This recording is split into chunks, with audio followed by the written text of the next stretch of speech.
Greetings, fellow fans. You're tuned into The Fiction Wizard, presenting to you today. Gringotts summoned Harry at age 9 and blood test showed he owned 8 noble houses that Dumbledore stole. Show some love by liking and subscribing. Enjoy the story ahead. Chapter 1, The Letter That Burned. The cupboard under the stairs at number 4, Privet Drive was exactly 3 feet wide and 6 feet long. Harry knew this because he had measured it once using a piece of string he'd found in the garden, knotting it at each wall and counting hand lengths. He'd done it at 2 in the morning while the Dursleys slept, lying flat on the thin mattress with the string stretched above him like a measuring tape, and when he was done he'd folded the string into a small square and tucked it under a loose floorboard. He didn't know why he'd done it. It had just seemed important to know the exact size of the thing that contained him. He was 9 years old, and he had learned a great many things by necessity. He knew which stair creaked and which didn't. He knew that Aunt Petunia's mood could be predicted by whether she watered the roses before or after breakfast. He knew that Dudley's friends were afraid of spiders and that this fact was occasionally useful. He knew that if he did the washing up fast enough and quietly enough and didn't break anything, he could sometimes sit at the kitchen table for 20 minutes after and read one of Dudley's discarded books before anyone noticed. He had read a lot of discarded books. He was reading one now, a library copy of a history of ancient Rome that Dudley had been assigned for school and had dropped in the hallway after carrying it home, never to touch again, lying on his stomach with his torch held in his teeth, because the single bulb in the cupboard had blown 3 weeks ago and Uncle Vernon had not replaced it, and Harry had stopped asking after the second week. The book was good. Romans were ruthless in a way Harry found clarifying. They took what they wanted and built things that lasted 2,000 years and didn't apologize for either. He wasn't sure what that said about him, that he found this comforting, but he'd stopped worrying too much about what things said about him. Outside the cupboard, the house was quiet. It was just past midnight. The Dursleys had gone to bed at 10 after a particularly loud evening involving a football match on the telly and 3 consecutive complaints from Aunt Petunia about the state of the back garden, all of which had somehow become Harry's fault despite Harry having spent the afternoon weeding it. He was nearly to the part about Julius Caesar when the letter arrived. He didn't hear it come. There was no owl, no knock, no flutter of wings. One moment his hand was turning the page and the next moment something was pressing against his palm with a heat that had no business existing, sharp and immediate, like grabbing a door handle in summer, except the heat didn't fade. Harry dropped the book and pulled his hand back and looked at it. Sitting in the center of his palm was an envelope. It was small, about the size of an index card, and made of a material that was not quite paper. It was a dark, burnished gold color, and it was warm, not the way a thing left near a radiator was warm but the way something alive was warm. There was no stamp. There was no postmark. His name was written on the front in a deep red ink that seemed to shift very slightly when he tilted it, like the letters were written in something thicker than ink, something that had its own slow movement. Harry James Potter, it said. Cupboard under the stairs, number 4, Privet Drive, Little Whinging, Surrey. Underneath his name, in smaller letters, blood-sealed. Recipient only. He stared at it for a full 10 seconds.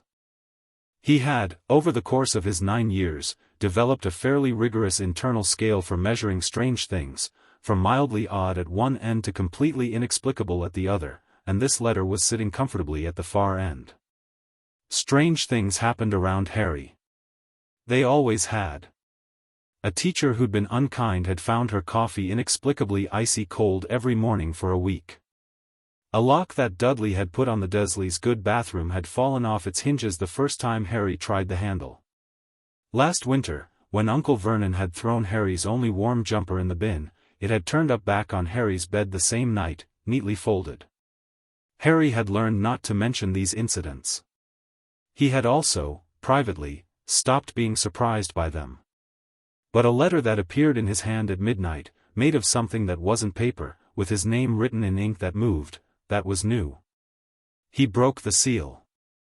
The seal was a small embossed crest, a dragon, he thought, though it was hard to tell in torchlight, and it dissolved under his thumb rather than cracking.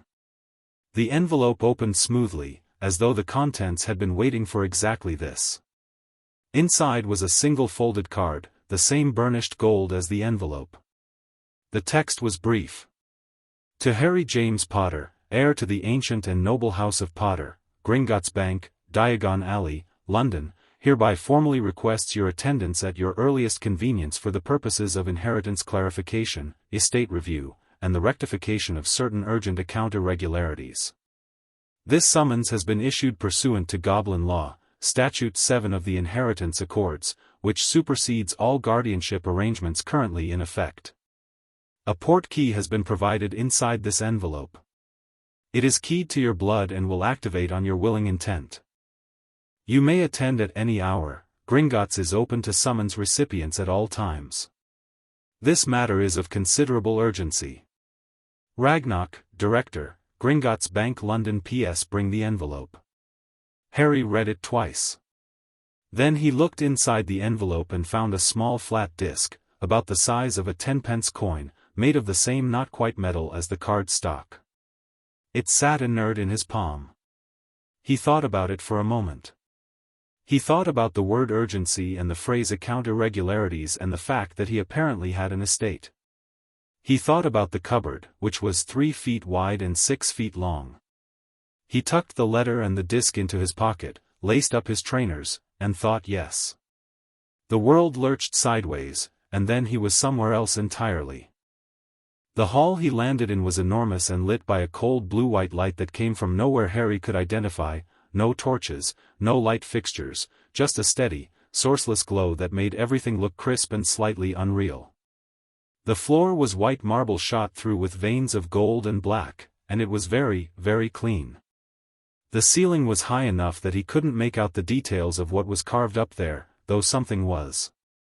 Harry straightened up, looked around, and decided not to let his expression show any of the things currently happening in his chest. There was a goblin standing directly in front of him. The goblin was about 4 feet tall, which put him approximately at Harry's eye level, and wore a dark uniform with Gringotts' crest embroidered in gold on the breast pocket. His eyes were amber, sharp, and utterly unimpressed. He held a clipboard. Harry James Potter, the goblin said. It was not a question. Yes, Harry said. Age 9. Weight approximately 28 kilograms, you are underweight, we will note that for the record. Arrived via blood-sealed port key at 12:47 in the morning. The goblin made a mark on his clipboard. I am Grip Hook. I will take you to Director Ragnarok. Thank you, Harry said.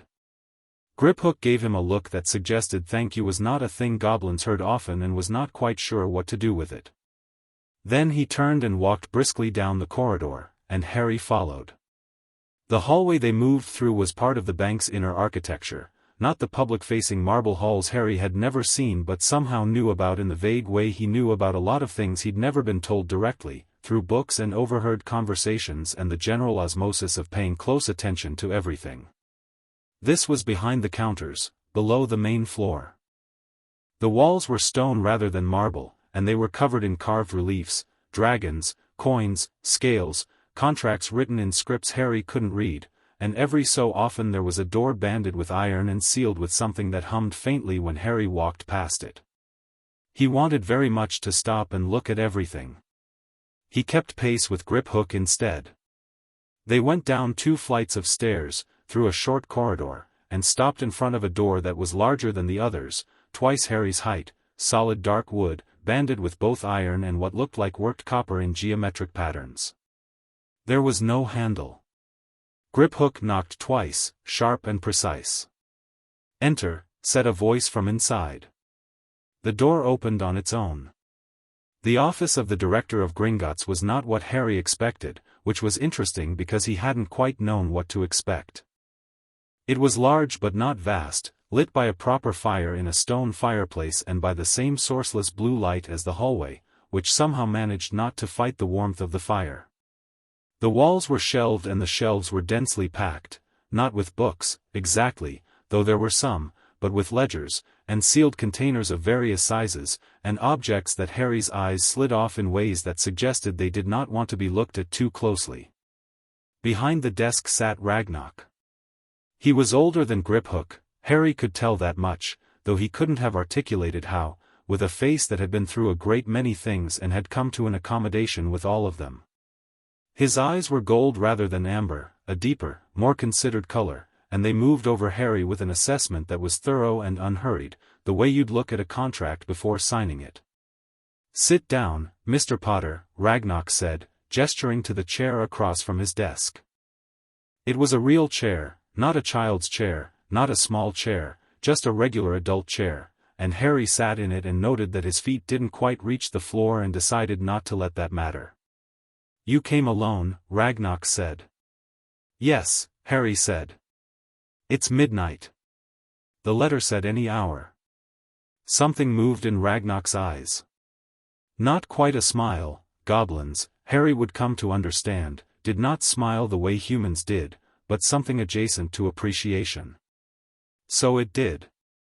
"Tea?" "Please," Harry said, a little surprised. A small pot appeared on the edge of the desk. It was already poured. Harry wrapped both hands around the cup and let the warmth into his fingers and waited. Ragnarok folded his hands on the desk. "I'm going to explain to you why you were summoned, and then I'm going to show you the evidence, and I want you to let me get through the explanation before you ask questions. Can you do that?" "Yes," Harry said. "Good. You're more composed than most adults I do this for."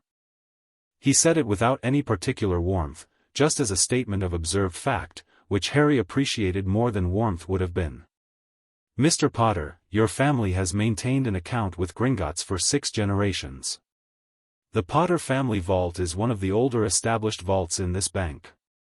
2 years ago, one of our senior account managers conducting a routine centurial audit flagged several anomalies in the Potter estate accounts."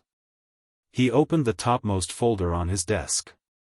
Specifically, he flagged 63 separate withdrawals made over the course of 8 years, beginning approximately 1 week after your parents died and continuing to the present day, totaling, he paused, not for effect, Harry thought, but because the number required a moment, 3,412,000 galleons.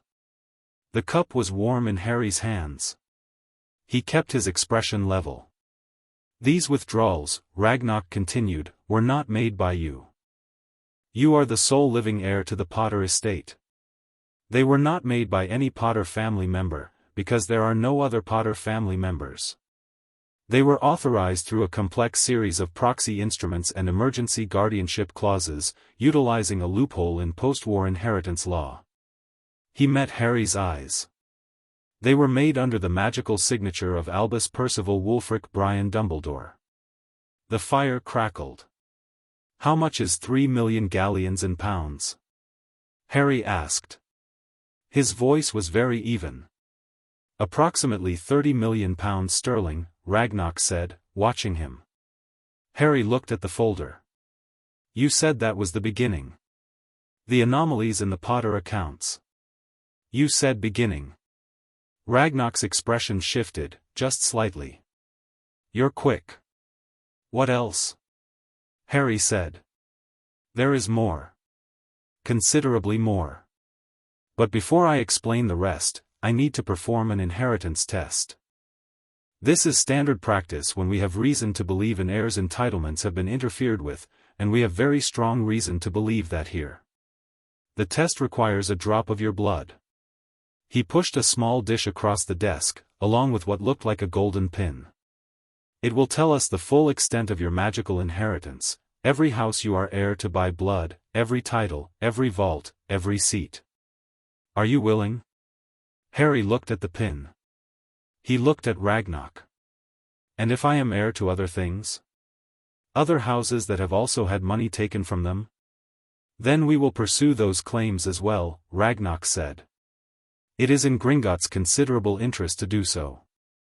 We do not appreciate when parties use our bank's proxy instruments to conduct large-scale theft." That was the most honest thing anyone had said to Harry in 9 years. He picked up the pin without being asked again, pressed it against the pad of his left index finger, and let 3 drops of blood fall into the dish. The blood hit the white dish and spread, not the way blood normally spread, pooling and darkening, but outward, in lines, geometric and precise, like a map drawing itself. The lines were deep red, almost black, and they moved with purpose, branching and reconnecting, forming a web of connections that covered the entire interior of the dish and then, as Harry watched, began to glow. Grip Hook, who had remained standing by the door, made a sharp sound and then controlled it. Ragnarok said nothing, but his eyes, already intent, became something else entirely, focused in a way that suggested he was not often surprised and was currently being surprised. The dish produced, from the center of the web, a list. Not on paper, the letters formed in the blood itself, precise and deep red, floating just above the surface. Harry leaned forward and read it.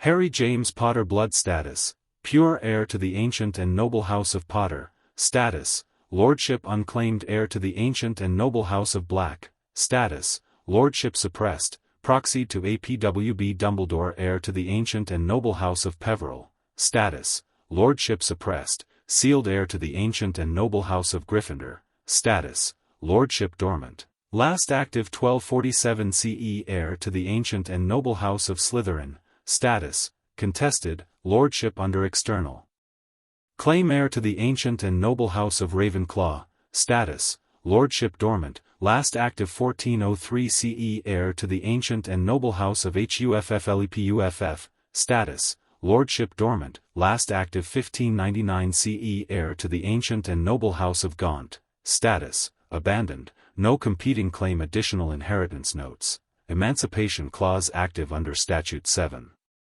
Magical majority potential, exceptional. Harry sat back in his chair. Outside, somewhere deep in the bank, one of the carts on the tracks made a distant metallic sound. The fire popped once. 8, Harry said. 8, Ragnarok confirmed. He looked at the dish, then at Harry. Mr. Potter, I have worked at Gringotts for 212 years.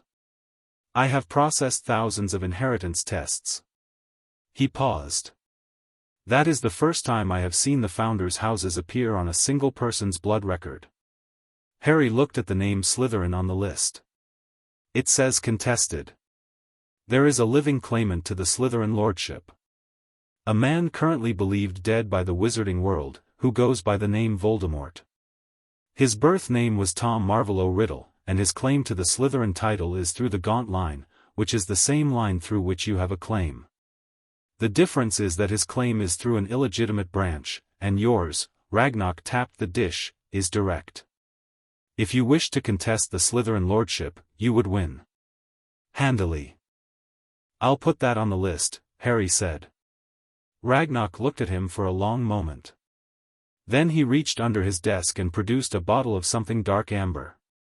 He poured 2 small glasses, placed one in front of Harry, and said, "It's elderflower cordial, not fire whiskey, before you think I've misjudged your age. I keep it for meetings where I require the participants to be very awake." He picked up his glass. "Shall we discuss what Albus Dumbledore has done with your money?" Harry picked up his glass. "Let's." It took 2 hours. Ragnarok laid it out with the precision of someone who had been preparing this presentation for a long time and had been waiting for the right audience. He did not rush, but he didn't over-explain either. He seemed to understand quite quickly that Harry processed information fast and did not need things repeated. He set ledger pages and transaction records and proxy documents in front of Harry one by one, and Harry read each one and set it aside and asked the occasional question, and the picture that assembled itself across the surface of Ragnarok's desk was one of the most thorough, deliberate, and long-running acts of financial predation Harry had ever encountered, which admittedly was not saying much given that his experience was largely theoretical, but he was quite certain it was significant. It had started the night Harry's parents died. Dumbledore had invoked an emergency guardianship clause, a wartime provision that allowed a designated protector to make decisions for a minor heir when both parents had died and the minor was too young to act for themselves. In itself, this was not illegal. The clause existed for good reason.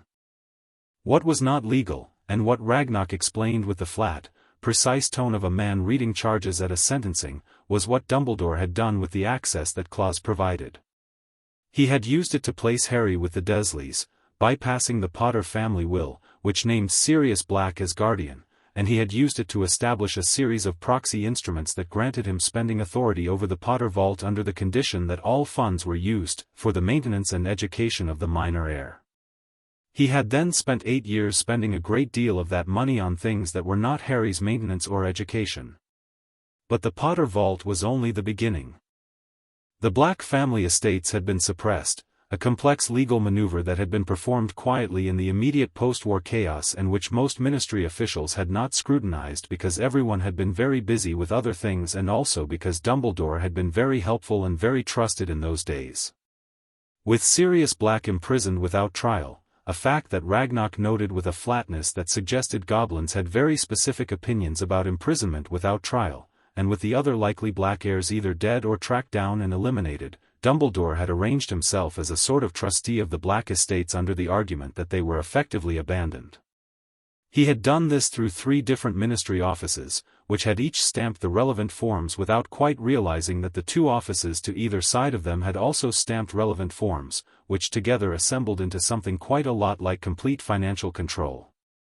The Peveril accounts were smaller but no less clearly violated. Those had been sealed under an ancient family agreement, and Dumbledore had found a clause in that agreement that allowed a designated protector to access sealed funds in the event of an emergency, and he had been accessing them regularly on the basis of emergencies that, when Harry read the justification documents, ranged from post-war reconstruction costs to an entry that simply read necessary expenses with no further elaboration. Altogether, across all 8 houses, Ragnarok arrived at a total. He slid the paper across the desk to Harry. Harry looked at the number. He looked at it for quite a long time. "This is how much has been taken," he said. "Over 8 years, yes. It is also, I want to note, a conservative estimate. We believe the real number is higher, but these are the amounts we can document with current records." The number had 6 figures before the decimal point. In galleons. Harry did the mental conversion and came out somewhere north of £50 million. He set the paper down. He thought about the cupboard. 3 feet by 6 feet. No light bulb. The thin mattress. The piece of string. He thought about how Aunt Petunia had cut his hair 3 weeks ago and done it so badly that he'd had to go to school the next day looking like something had attacked him, and the teacher had asked if everything was all right at home and Harry had said yes because there was no point saying otherwise, and the teacher had accepted this because there was no point pushing. He thought about Julius Caesar and roads that lasted 2,000 years. "I want to claim all 8 houses," Harry said. His voice was completely steady. "I want the money back. All of it. I want Sirius Black out of Azkaban, because the Black family proxy can't be in Dumbledore's hands if Sirius is the rightful heir and I'm the heir through him, so that's a legal issue that needs resolving. And I want to know what it means under Goblin law for me to be emancipated, because that phrase was on the inheritance test result and no one's explained it yet." Ragnarok was looking at him the way you looked at something you had expected to be one thing and turned out to be another. "You're 9 years old," he said. It was not an objection. It sounded almost like an observation made in wonder. "Yes," Harry said. "I know. Can we do those things? With time, resources, and significant legal effort, yes," Ragnarok said. "The Emancipation Clause is actually the simplest of the 4. The Statute 7 provision means that because you are heir to multiple noble houses and your designated guardianship has been proven to involve financial misconduct, you can be declared magically emancipate, which means you are considered a legal adult under wizarding law for the purposes of property, contracts, and rights, regardless of your age. We can file that paperwork today." "Then let's start with that," Harry said. "And then let's do the rest." Ragnarok picked up a clean sheet of parchment. "I'm going to need you to sign several things." "I can do that," Harry said. "They are binding contracts. I can read." Ragnock looked at him once more with that expression that was not quite a smile. Then he uncapped a pen, an actual pen, Harry noticed, not a quill, and he appreciated the efficiency of it, and began to write. Outside the deep stone walls of Gringotts, London was sleeping, unaware that at 12:47 in the morning, a 9-year-old boy with his feet not quite touching the floor had sat down across from the most powerful goblin in Britain and begun, methodically and without anger, to take back everything that had been taken from him. The fire in the office burned steadily. The cordial was sweet. The pen moved across the parchment in steady, purposeful strokes. Harry watched it and felt, for the first time in his life, the specific sensation of a door opening. Dawn came in shades of grey through the narrow slit windows set high in the stone walls of Ragnock's office, by which point the desk was nearly covered in documents. Harry had signed 14 separate forms, initialed 23 sections, and provided a second blood sample for a different seal entirely, a seal, Ragnock explained, that registered his claim to all 8 houses simultaneously with the goblin equivalent of a title deed registry, which predated the ministry's own records by approximately 400 years and was, in Ragnock's words, considerably more legally binding. "The ministry will push back," Harry said. He was on his 3rd cup of cordial and had eaten 2 of the small hard biscuits that had appeared at some point on a plate on the corner of the desk. They tasted faintly of something he couldn't identify, not unpleasant, just unfamiliar, the way all goblin things were slightly unfamiliar, operating by internal logic he hadn't yet mapped. "When you file the claims, they'll push back." "They will," Ragnock agreed, blotting the seal on the most recent document. "Dumbledore has significant influence at the ministry. Chief Warlock of the Wizengamot, Supreme Mugwump of the International Confederation of Wizards, Order of Merlin First Class. He is, in the eyes of most of the wizarding world, a man beyond reproach." "Then we don't start at the ministry," Harry said. "We start somewhere he doesn't have influence." Ragnock set down his pen and gave Harry his full attention. "Go on." "He can't influence Gringotts. You've already made that clear, you wouldn't have summoned me otherwise. So the financial claims, the vault recovery, all of that starts here and goes through goblin law, not wizarding law. For the legal claims, for the Wizengamot seats and the title recognitions, those have to go through the ministry eventually, but they don't have to start there. You said the goblin title deed registry is 400 years older than the ministry's records. What does that mean in terms of legal precedence?" "It means," Ragnock said slowly, "that our records are considered primary evidence in any inheritance dispute, including wizarding courts. And the International Confederation of Wizards, is Dumbledore's influence as Supreme Mugwump strong enough to suppress a formal inheritance case brought by a goblin institution against a sitting British wizard?" Ragnock was very still for a moment. "Then, no. It is not. No one has ever attempted to use the ICW's inheritance charter in this way, but the language of the charter is quite clear. It exists precisely to prevent abuses of power over magical heirs." "Then we file there too," Harry said. "Simultaneously. So he can't suppress it in one place without it being visible in the other." He paused. "Is that a thing we can do?" "I'm 9, I'm aware I might be missing something." "You are not missing anything," Ragnock said, and his voice had a quality in it that Harry couldn't quite name. "That is, in fact, a strategically sound approach. It is also, I will be candid with you, the approach I had hoped you might arrive at. It is easier to pursue with the cooperation of the heir than without." "You've been waiting for someone to do this," Harry said. Ragnock met his eyes. "Dumbledore has held extraordinary power for a very long time, Mr. Potter. He has done things with that power that have harmed more than just you. Goblins have long memories and we are patient people. We do not forget when we are owed, and we do not forget when our bank has been used as an instrument of theft." He tapped the stack of completed documents. "We will do this properly, and we will do it thoroughly, and we will win." Harry looked at the documents. He thought about Sirius Black in Azkaban, a man he had never met but whose name was on his inheritance record, whose proxy had been stolen, who had been put in prison without a trial so that all the pieces of what Dumbledore wanted would fall into place.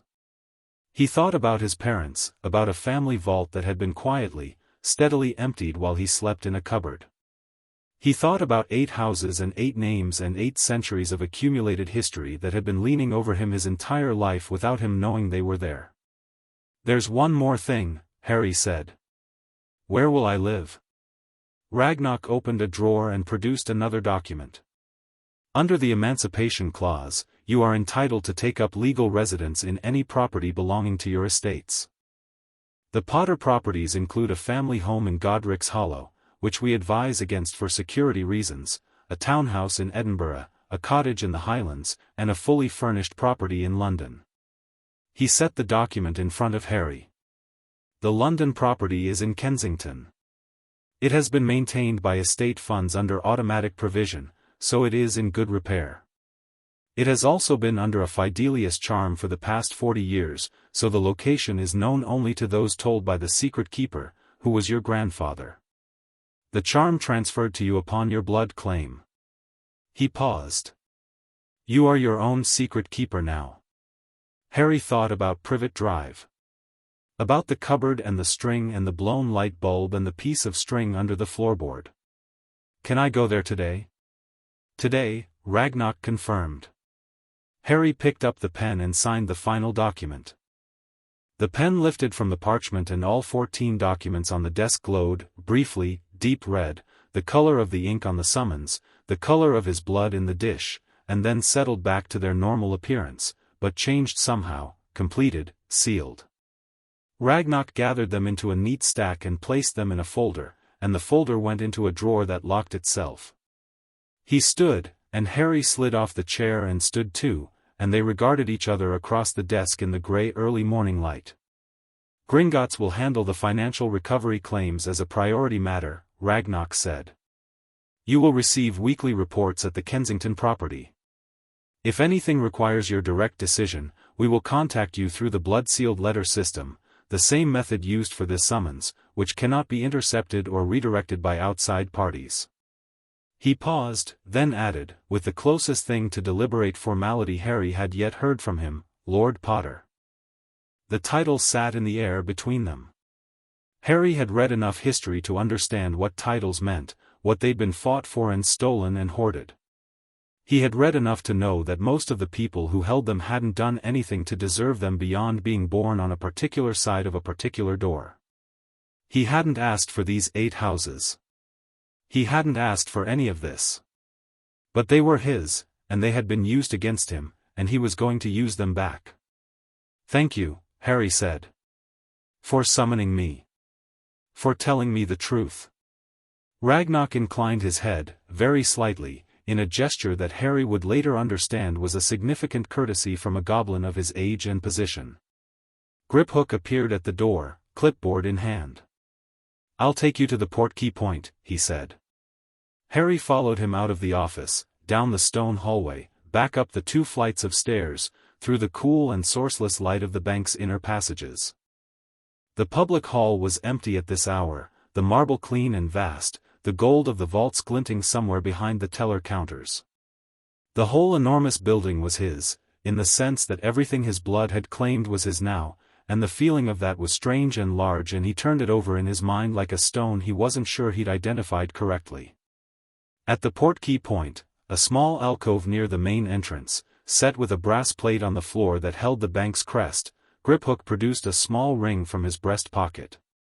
It was plain gold, unornamented, with a crest barely larger than the original portkey disc. "This is the Potter Lordship ring," Griphook said. "It activates your primary lord's portkey access to Gringotts, identifies you to ministry wards as a recognized lord, and is, as I imagine you've already guessed, keyed to your blood." Harry took it. It was warm in his palm, the same living warmth as the envelope, and when he slid it onto the middle finger of his right hand it resized itself in the space of a breath, snugging to his finger like it had been waiting there all along. "There will be 7 more, Griphook added, with something that might have been professional satisfaction. "The rings for the other houses will be ready once the claims are formally registered." 4 to 6 weeks for the dormant houses, longer for Black and Peveril given the suppression seals. Harry looked at the ring on his finger. Plain gold in the morning half-light, small and modest, the kind of thing you could easily not notice. He thought that was probably all right for now. "Thank you, Grip Hook," he said. Grip Hook blinked. Made another mark on his clipboard. "The port key will take you to a location 2 streets from the Kensington property. The property key," he produced a small iron key, "is keyed to both your blood and this physical key. You'll want to change that to blood only at your convenience." Harry pocketed the key. He stood on the brass plate, thought of the Kensington address Ragnarok had mentioned, and the world lurched again. He landed on a quiet London street as the sun came properly over the rooftops, gold and ordinary and entirely indifferent to everything that had happened in the past 7 hours. The street smelled of morning, exhaust and bread from somewhere, a distant dog, the particular cool damp of early summer in a city. He stood there for a moment with his hands in the pockets of his 2 large jeans, Dudley's cast-offs hanging off his narrow frame, 1 trainer's with a split at the toe, and the Potter lordship ring warm on his finger. He found the house in 4 minutes. It was tall and white-fronted, the kind of London townhouse that looked exactly like its neighbours except that Harry's eyes slid over it and away when he wasn't concentrating, the Fidelius charm working exactly as it was supposed to. He concentrated, and it resolved, and he walked up the 3 front steps and put the key in the lock. The door swung open. The entrance hall smelled of dust and the particular stillness of a place that had been waiting. There was a coat rack on one wall and a mirror on the other and a hallway going back, and stairs going up, and everything was covered in a fine film of neglect that was not quite dirt, the kind of stillness that came from magic rather than mere vacancy, so that the dust was more like a thin blanket than a mess. The furniture visible through the doorway into the front room was good, solid, covered in sheets. Harry stood in the doorway of his house. He was 9 years old. He had no food in the kitchen yet, and his school things were still at Privet Drive, and he was going to have to go back at some point and get them, which was not a prospect he was looking forward to. He had 7 hours of sleep to catch up on and a set of weekly Gringotts reports to start receiving and 8 houses to reclaim and Sirius Black to get out of prison and Dumbledore to legally dismantle. He walked inside. He closed the door. He pulled off the sheet on the nearest armchair, sat down in it, and was asleep in 4 minutes. Chapter 2, 8 Seals, 8 Names. Harry woke to sunlight coming through a gap in the heavy curtains, lying sideways in the armchair with his cheek against the armrest and his feet tucked up under him. For a moment, the specific, disorienting moment of waking somewhere new, he didn't know where he was. Then he did. He sat up, looked around the front room of the Kensington townhouse, and took stock. The room was high-ceilinged and wide, with a fireplace that had a carved marble surround and a hearth that needed cleaning. The covered furniture under the sheets was solid. He could see the shapes of a proper sofa, a reading chair, a low table. The bookshelves on either side of the fireplace were full, and the books were real ones, not decorative, spines cracked and colors varied, the particular disarray of a shelf where someone had actually used the things. He got up, pulled back the curtains, and let the morning in. The street outside was quiet, Kensington on a weekday morning, people walking dogs and carrying coffee, entirely unconcerned. He watched it for a minute and then went to find the kitchen. The kitchen was at the back of the house, down a half-flight of stairs, and it was large and old-fashioned and entirely empty of food, as expected. But the taps worked, which he tested, and the cooker was gas and had a pilot light, and when he turned the hot water tap it ran cold for 30 seconds and then came through properly warm. The house's magical maintenance had kept the utilities functional. That was something. He drank 2 glasses of water standing at the sink and looked out the kitchen window at a small walled garden. The garden was overgrown but not catastrophically, chest-high grass, some kind of climbing rose that had taken over the back wall entirely, a stone path under the growth that he could see in sections where the grass thinned. He had never had a garden before. The Dursleys' garden he'd tended like a servant. This one was his own. He turned away from the window and thought about priorities. Food, first. He had the Potter vault access now. Ragnarok had confirmed the access codes were changed and the proxy instruments revoked, so the vault was his alone, but he needed to actually get money out of it, which meant a trip back to Gringotts, which he could do. He needed to retrieve his things from Privet Drive, which he was less enthusiastic about but which could not be put off forever. He needed, practically speaking, things like bedding, and food, and some arrangement for not being 9 years old and alone in London in ways that would attract the attention of social services. He thought about the Emancipation Clause. Ragnarok had said he was legally considered an adult under wizarding law for the purposes of property and contracts. That covered the house and the vaults. The Muggle world was more complicated. He was 9 years old and looked it, and there was no Muggle equivalent of magical emancipation, which meant that if anyone official asked him about his living situation, he would need to be careful. He thought about this practically rather than emotionally, the way he thought about most things. He could pass for older than he was, in demeanor if not in height. He was small, but small didn't mean young in expression. He had been told more than once by teachers and by Aunt Petunia's friends that he had an old face, which they said as though it were peculiar, and which he had always accepted as simple observation. He would be careful. He would be sensible. He would not starve in Kensington, which was the kind of neighborhood where a boy in too large clothes would be noticed if he let himself be. The thought of shopping for his own food, of choosing what he wanted, of spending money that was genuinely his, settled into his chest like something warm and foreign. He pressed it down and focused. He went upstairs. The house had 4 floors. The ground floor was the entry and front room. The kitchen was the lower ground. The first floor had a formal sitting room, larger than the front room, with a bay window and a fireplace and a desk near the window that had a locked drawer Harry decided to leave alone for now, and a smaller room that might have been a study or a second sitting room. The second floor had 3 bedrooms, the main one large with a 4-poster bed currently sheeted, and 2 smaller rooms. The third floor had what appeared to have been a nursery, smaller, lighter, with a window facing south, and a large room full of trunks. Harry stood in the doorway of the trunk room and looked at them. They were old, leather and brass, stacked 2 high along one wall and along the back wall. Each had a nameplate.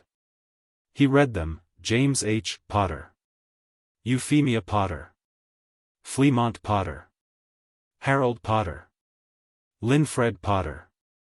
Going back, name after name, a stack of trunks that was also a family he hadn't known he had. He stood there for a while, not moving, and then he closed the door and went to the main bedroom and pulled the sheet off the bed and found the bedding in the wardrobe, folded, preserved, faintly cedar-scented, and made up the bed with the efficient, practiced speed of someone who had been doing domestic tasks since he was old enough to hold a corner of a sheet, and then he went downstairs and went back to Gringotts. The bank was different in the daytime. The public hall was full, witches and wizards in robes Harry only half recognized from having read about them, conducting the kind of morning business that involved long queues and low voices and the occasional argument conducted in urgent undertones at the far counter. The goblins behind the counter moved with the brisk competence of people who had been doing the same job for several hundred years and had long ago made their peace with doing it efficiently. Harry, in Dudley's too large clothes with the gold ring on his right hand, walked past the queues to the nearest counter and waited for the goblin to look up. "Name," the goblin said, without looking up. "Harry Potter. I have a primary account access. I was here last night with Director Ragnarok." He placed his right hand on the counter, ring visible. "I need vault access and a conversion." The goblin looked up. Looked at the ring. Looked at Harry. Some silent recalibration happened behind his eyes and then he said, with noticeably less indifference, "One moment, Mr. Potter," and disappeared through a door behind the counter. He came back with a different goblin, older, more senior, wearing a darker uniform, who led Harry to a private side counter without any further comment. The conversion was straightforward. Harry requested 200 galleons in Muggle currency and another 200 in wizarding, and the goblin produced both without blinking at either the amounts or the fact that the account holder was visibly a child. "Will you want card access to your vault today?" the goblin asked. Harry thought about it. Yes. The vault was on level 9, deep enough that the cart ride was long and cold and involved 3 direction changes and one drop that left Harry's stomach somewhere behind the first corner. The goblin driving the cart was matter-of-fact about it. Harry gripped the rail and watched the tunnels blur past and thought about the fact that he had never been on a roller coaster and supposed this was probably better. The Potter vault was large. He had expected money. The money was there. The vault contained what Ragnarok had described as the estate's operating reserve, a figure Harry translated to something in the region of 9 million galleons, which his brain refused to fully process, so he stopped trying and looked at the rest instead. Because the rest was the part that mattered. The money was piled along one wall in a form that was mostly abstract, the specific substance of it being galleons, which were coins, which were real, but the quantity being too large to connect emotionally to. What Harry looked at instead was what occupied the rest of the vault. There were bookshelves. Floor to ceiling, built into the vault walls, and they held several hundred books, personal volumes, family texts, notebooks, a set of leather-bound journals tied with cord and stacked in order of date. There were weapons, in cases, a wand holster, a short knife in a carved sheath, a set of dueling robes in deep blue. There was a portrait, small, framed in dark wood, propped against the shelf, a man and a woman, young, the man dark-haired and wearing glasses much like Harry's own, the woman red-haired and laughing at something the man had just said. They were both moving, the way portraits moved, and after a moment the woman looked directly out of the frame and saw Harry. She went very still. Then she reached out and grabbed the man's arm. He turned. Looked. His expression did the same thing hers had done, that stilling, like something catching. "Harry," his mother said. She said it quietly, the way you said something you'd practiced and still weren't prepared for. His father said nothing. He took off his glasses, cleaned them, and put them back on, and that gesture, fussy, habitual, entirely human, hit Harry somewhere behind the sternum with a force he hadn't anticipated. "Hello," Harry said. His voice was steady. He was proud of it. "You're so small," his mother said, and then immediately seemed to regret the words, not because they were wrong but because they were inadequate, not the thing she actually wanted to say, just the thing that came out. "I'm 9, Harry said. "I'll get bigger." His father made a sound that was not quite a laugh. "He's got your practical streak, Lily. He's got your hair," she said, and her voice cracked on the last word in a way that she covered quickly, sitting up straighter in the portrait. Harry looked at both of them and felt the warmth and ache of it, distinct and simultaneous, and decided he was not going to cry in his own vault. "I found Gringotts last night," he said. "I know what happened. I know about Dumbledore. I'm handling it." His father stared at him. "You're 9. People keep saying that," Harry said. "It's still true. How portable is this portrait? Can it be moved without being damaged?" His mother looked startled. "Yes, portrait frames are quite durable, most can be moved without. I'm going to take it with me," Harry said. "To the house. The Kensington house." He looked at them both. "Is that all right?" A long pause. His mother's eyes were very bright. "Yes," she said. "Yes, that's very all right." He took the portrait. He also took 2 of the journals, the most recent ones, dated 1980 and 1981, and 3 of the books, 1 on advanced magical theory and 2 on wizarding law and inheritance rights, which were currently extremely relevant. He put them in a bag the vault goblin produced without being asked, and he carried them out, and the portrait rode under his arm with his mother's hand pressed against the inner side of the frame and his father watching him go with an expression Harry didn't have a name for yet but thought he might figure out with time. He spent the rest of the morning and the early afternoon making the house livable. The wizarding money funded a trip to a Diagon Alley supplier, a general home goods shop run by a witch who didn't ask questions and had everything from food preservation charms to proper cookware, and the Muggle money funded a Kensington Sainsbury's run in the afternoon, where Harry bought food systematically, with a list he'd made on the back of a Gringotts receipt, working through it with the methodical focus of someone who had been responsible for feeding other people and had never been responsible for feeding himself and found the transition strange and satisfying in equal measure. He bought things he actually wanted, which was novel. He bought apples and good bread and a bar of chocolate that he ate half of on the way home and felt no guilt about whatsoever. Back at the house, he hung his parents' portrait in the first-floor sitting room, above the fireplace, where the light was good. His mother spent 20 minutes looking at everything in the room, the books, the furniture, the view from the window, in the intense, cataloguing way of someone trying to memorize a place they couldn't fully inhabit. His father asked questions about Gringotts, about what Ragnarok had found, about the specifics of the inheritance test, and Harry answered each question clearly and completely, watching his father's expression move from disbelief to fury to something colder and more settled, the way fury could sometimes condense into resolve. "Sirius," his father said, when Harry got to the Black family suppression. "You know about Sirius?" "He's in Azkaban," Harry said. "No trial.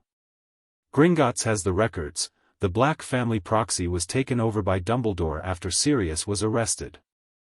I'm going to get him out." James Potter looked at his son for a long moment. "He's your godfather," he said. "I know," Harry said. "That's why."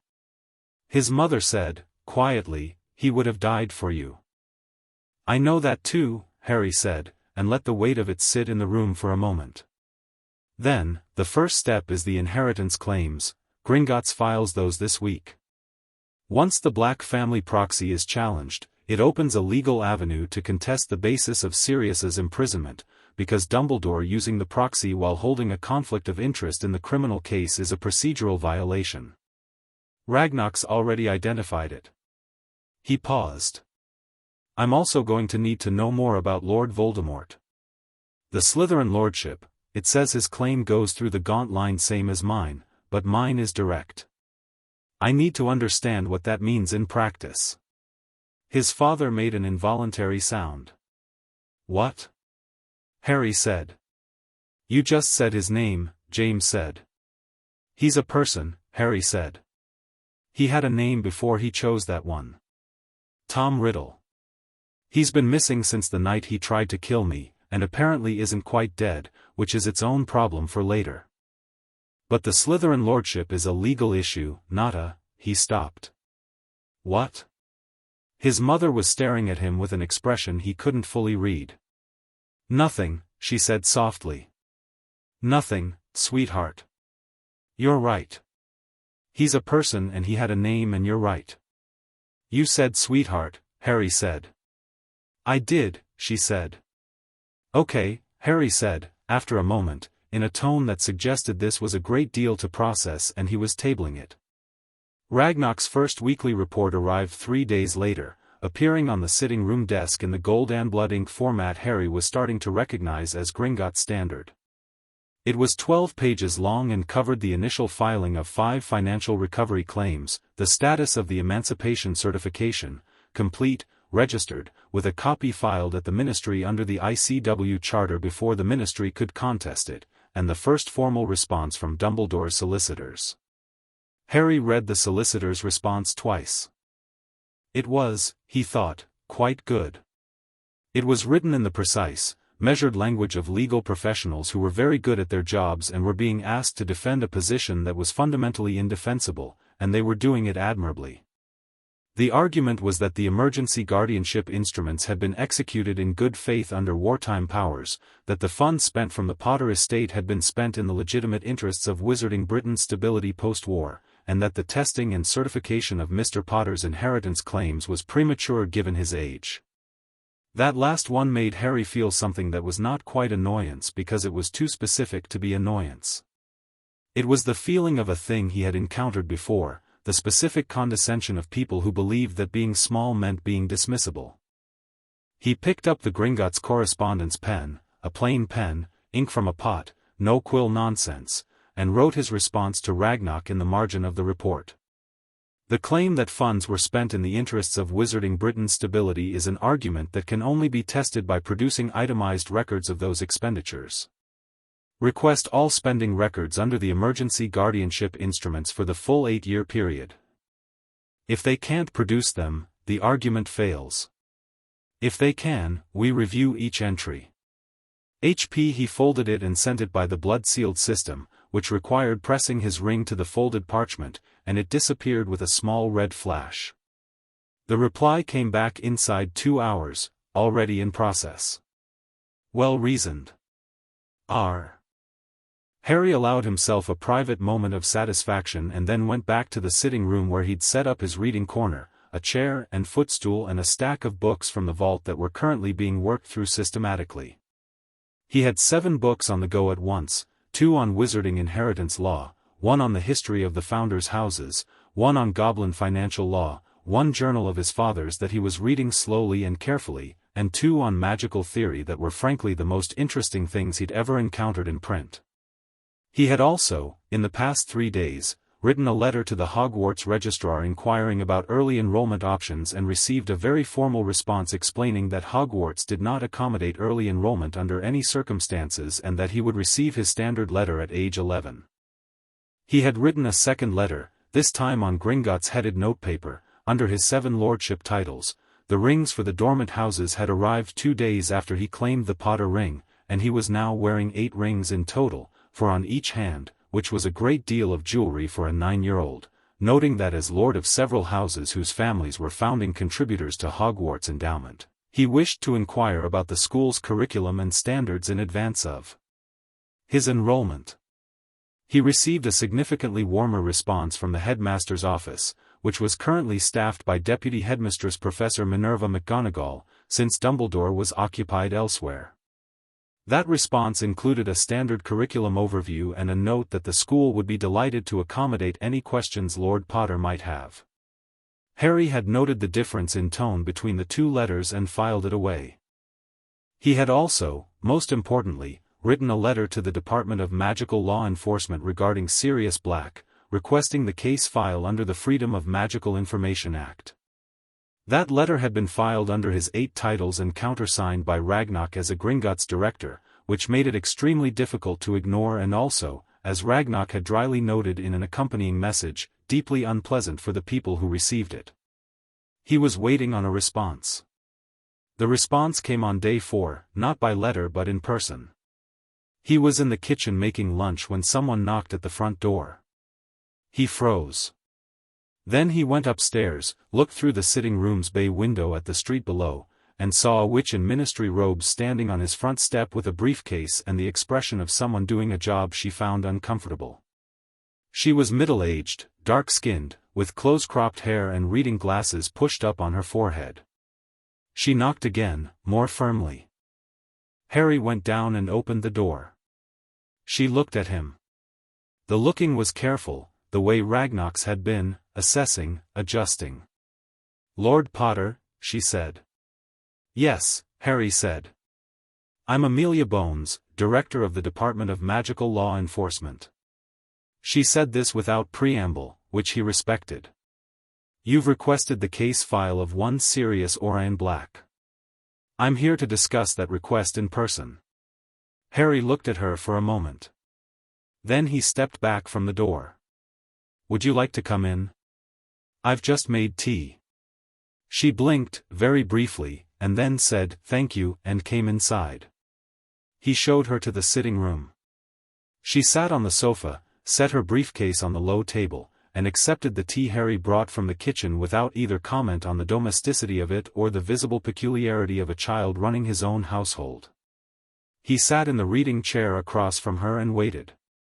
"You're 9 years old," Amelia Bones said. "Yes," Harry said. "And you are formally registered as Lord of 8 noble houses, emancipated under Statute 7, with an active ICW inheritance claim and 5 pending financial recovery claims through Gringotts."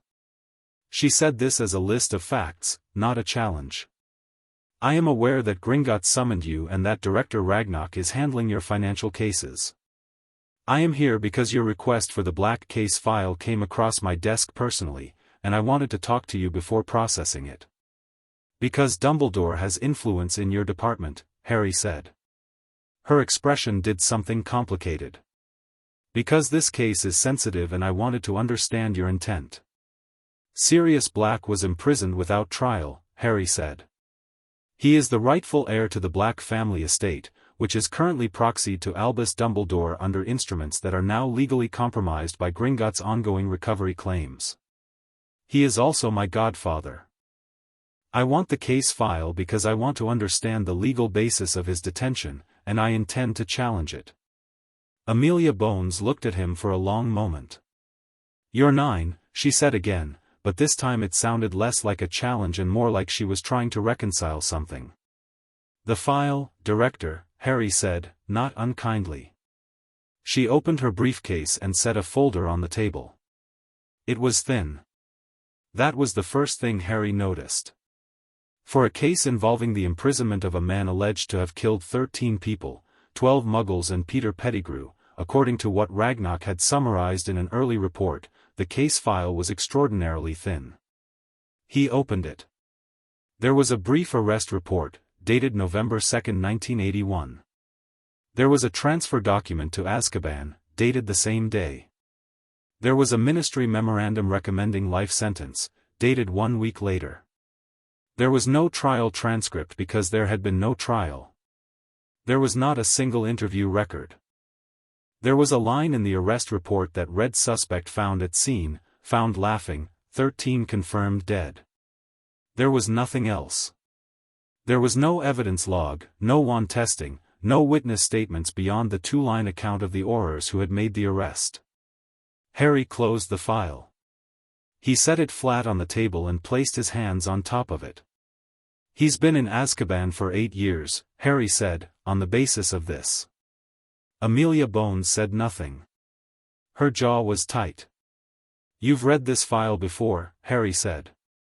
I reviewed it when I took the directorship, she said. 2 years ago. And? A pause that was also an answer. The case was handled at a senior level. At the time, the ministry was overwhelmed. There were hundreds of cases, dozens of Death Eater trials, and this one was deprioritized, Harry said. Because Dumbledore wanted it deprioritized. She didn't agree out loud. She also didn't disagree. I want a formal review, Harry said. And I want it to go to the Wizengamot. Not a closed ministry review, a formal open hearing. I have 8 Wizengamot seats. I understand that they're currently being held in abeyance pending full title registration, but Ragnarok's filed the preliminary certifications, which means I can formally request a matter be added to the docket. He looked at her steadily. Can you support that? Amelia Bones looked at the file on the table. She looked at it for a long time. I can, she said finally. Provisionally, and with the understanding that this will create significant political turbulence. Yes, Harry said. I know. She stood, collected her briefcase. At the door, she paused. How did you find the house? It's Fidelius charmed. I'm the secret keeper, Harry said. She stared at him. You've been here less than a week. 5 days, Harry said. She left shaking her head, which Harry thought was a reasonable response. He went back to Gringotts 4 days later for the ring ceremony. It wasn't called that, officially. Ragnarok described it as the formal registration of lordship claims, which was accurate but missed the particular quality of the experience, which was nothing like paperwork and everything like something Harry did not have an existing word for. The ceremony room was below the vault levels, deeper than the cart system went. They walked down a stone staircase that curved and narrowed and came out into a circular room that was entirely plain, no shelves, no furniture, just stone walls and a floor of dark slate and a ceiling that curved overhead. In the center of the floor was a circle inlaid in what Harry's new knowledge told him was a compound of gold and iron and something else, drawn in a pattern that repeated the structure of the inheritance test dish from weeks ago, geometric and precise. Ragnarok stood to one side. Griphook stood to the other. Two other senior goblins Harry hadn't met, introduced as the Vault Keeper's Sharp Claw and Iron Forge, stood at the cardinal points. Harry stood in the center of the circle, alone, and was not afraid. Ragnarok explained the process efficiently. Harry would formally claim each lordship in sequence, beginning with Potter, which was the simplest, and ending with the contested or suppressed ones.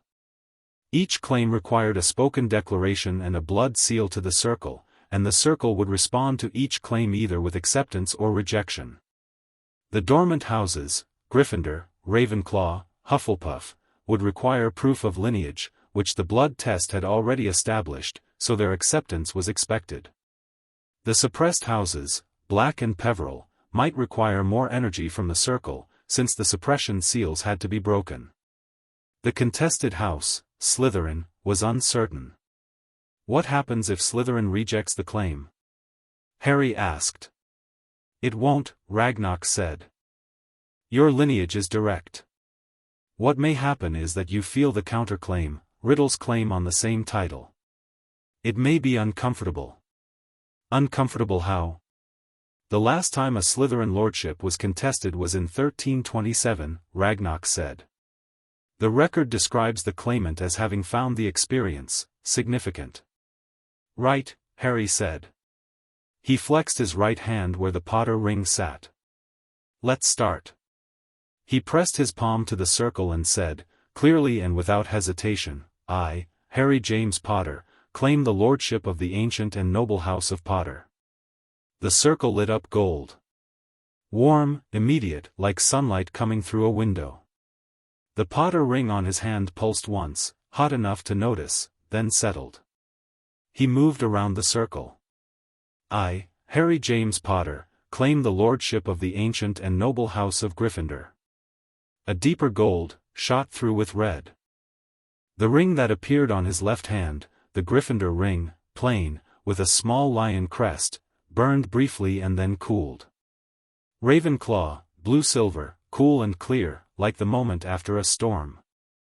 Hufflepuff, warm yellow, genuinely warm, the kind of warmth that sat in your chest. Peveril, this one took longer.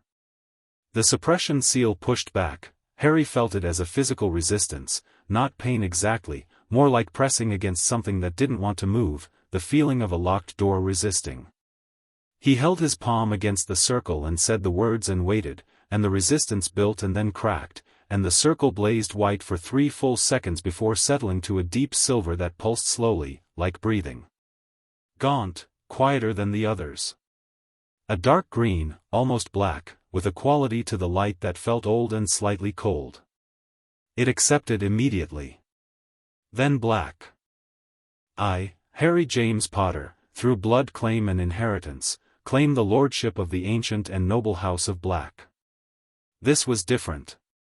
The circle went dark before it went light, a moment of actual darkness, the torches in the room dimming perceptibly, and Harry had the distinct sensation of something vast and cold looking at him from a very long way away. Then the suppression seal broke, not like the Peveril seal had broken, which was resistance giving way, but sharply, the way a rope snaps, a sudden release of tension that Harry felt down his spine, and the circle blazed up in silver and black, cold light that flickered like lightning. The black ring on his finger went from cool to hot to cool again in the space of a breath. And then the darkness returned, briefly, and in it Harry felt serious. Not saw, not heard, felt, in the specific way you could sometimes feel that someone was in the room with you before you saw them. Somewhere deep under the North Sea, Sirius Black was in a stone cell, and the Black Lordship ring connecting itself to Harry's blood had found the other end of that connection, the living air it had been waiting for, and in the stone cell Sirius Black's head came up. Harry was certain of it, somehow, certain in his blood and his bones, and turned towards something he couldn't see. Harry let out a slow breath. Last one, he said. Slytherin. He had thought about this one. He knew what it meant, to claim the Slytherin lordship. It meant taking the thing that Tom Riddle had built an identity on, that he was the last heir, the sole heir, the rightful heir, and taking it apart. It meant standing in a room that Riddle had claimed and saying that the room was his. He pressed his palm to the circle. I, Harry James Potter, through direct blood claim and lineage, claimed the lordship of the ancient and noble house of Slytherin. The world went green. Not the warm yellow gold of Hufflepuff or the bright lightning silver of black, deep, old, cold green, the color of the sea far from shore, the color of something that had been waiting under the earth for a very long time. And in it, like a signal on a bad radio line, Harry felt the counterclaim.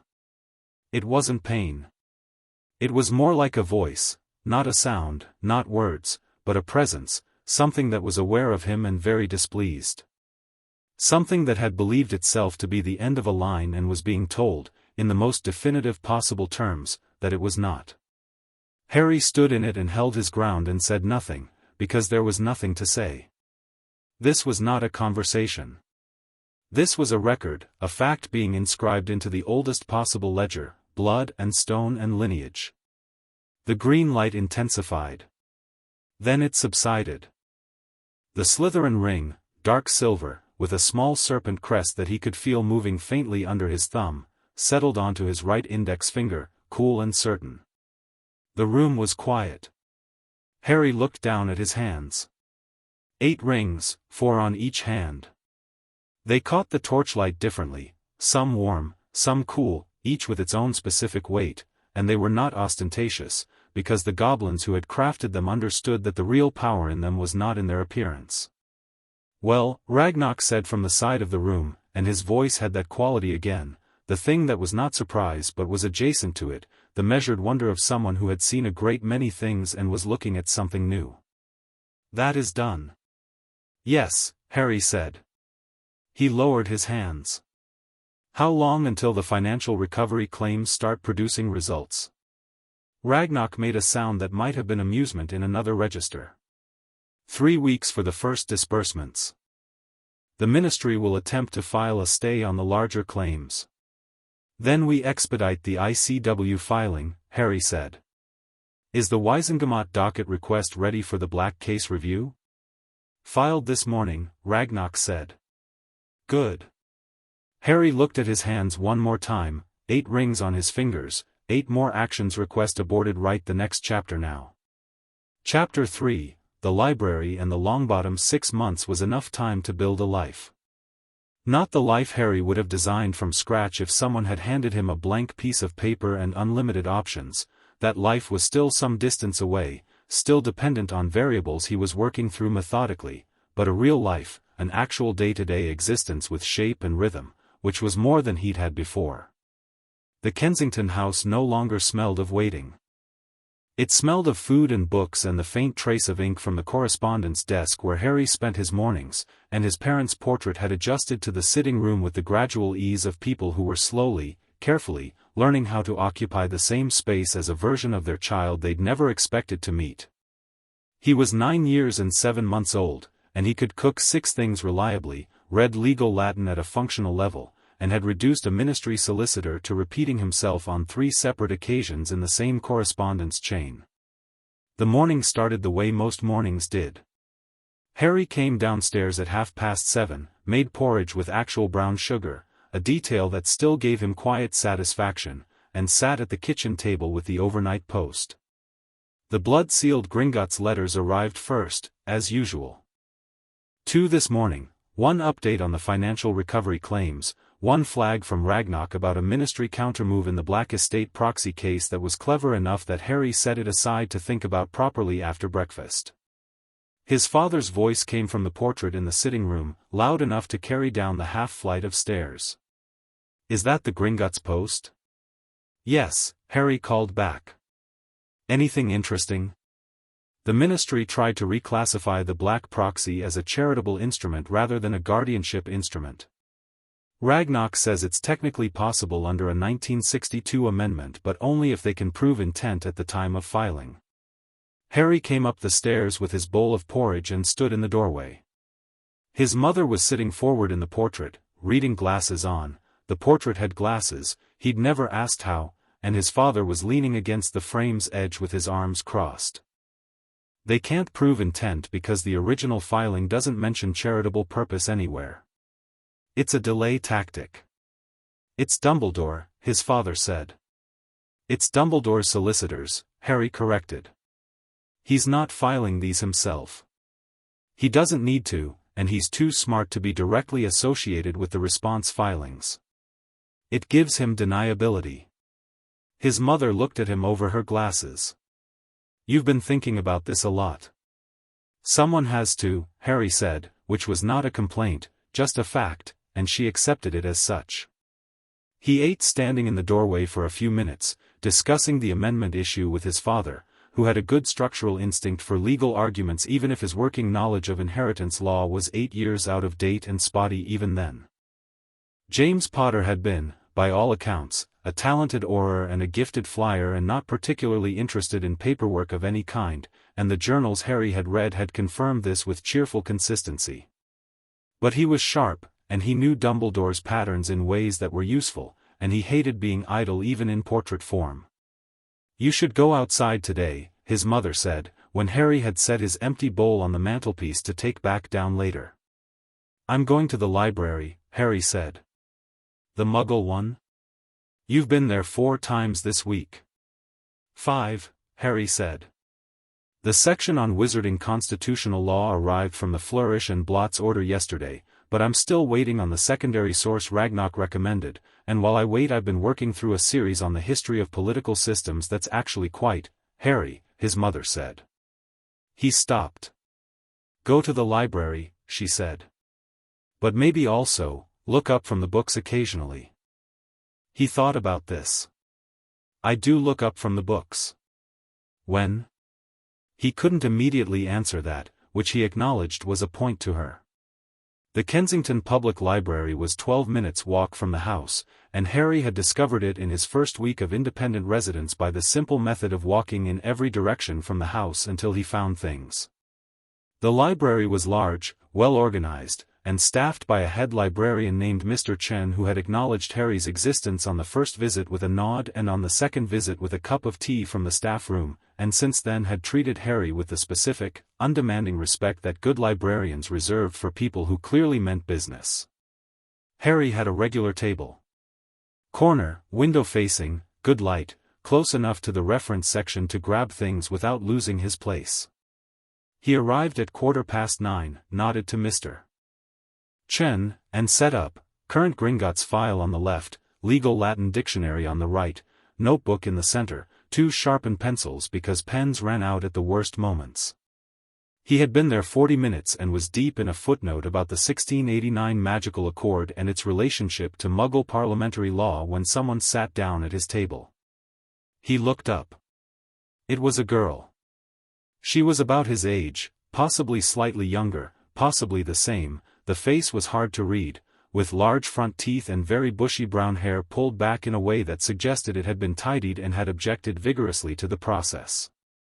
She was wearing a school uniform, which meant she'd come from the primary school 2 streets over, and she was carrying 4 books, which she set on the table in a precise stack with the spines aligned, and then she looked at Harry's spread of materials with the expression of someone encountering a puzzle they were very interested in solving.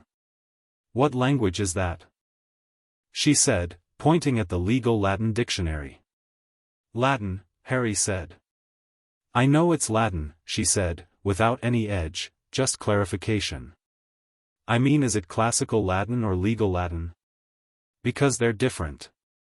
Classical Latin has different case uses than Ciceronian legal, Harry said. He looked at her properly. You know about Ciceronian Latin? I read ahead, she said, as though this were entirely normal, which Harry supposed it was. I'm Hermione Granger. I usually sit at the second table from the window, but someone left a coffee ring on it and Mr. Chen's gone to get a cloth and it's still wet. Harry Potter, Harry said. Can I sit here until it's clean? Yes, Harry said. She opened the top book from her stack, a history of medieval England that was 3 grades above standard curriculum, and began reading with the focused intensity of someone who had genuinely forgotten that other people were in the room. Harry watched her for a moment with the specific recognition of someone seeing a mirror they hadn't known existed, and then went back to his footnote. They sat in silence for 20 minutes. It was a very comfortable silence. This was notable because most silences Harry occupied had the quality of a held breath, the silence of the cupboard, the silence of trying not to draw attention. This silence had a different texture. It was the silence of two people doing the same thing in the same space and finding the arrangement satisfactory. "Your notes are very organized," Hermione said, without looking up from her book. "Thank you," Harry said. "The section you've underlined 3 times, is that the important bit?" Harry looked at where she was looking, which was at his open notebook from across the table. She'd read it upside down. "Yes," he said. "It's a statutory precedent that has a secondary application that I'm trying to." He stopped, because explaining the full context would require explaining wizarding law to a muggle, which was not something he was supposed to do. "Secondary application to what?" she said. "It's complicated," Harry said. She looked at him over the top of her book with the expression of someone who had been told things were complicated before and had consistently found that they were not, in fact, complicated. They were just being presented by someone who hadn't thought to explain them properly. "It involves a legal system you probably haven't come across," Harry said carefully. "Is it the wizarding legal system?" Harry set down his pencil. "What?" She looked at him steadily. Not triumphant, not nervous, matter of fact, the way she'd been about Ciceronian Latin. "I found a book last month. It was in the section that's usually just local history, but there was one spine that was different. The lettering changed when I looked at it from different angles. I thought it was a printing error. But when I read it," she paused. "It was about magical law in Britain.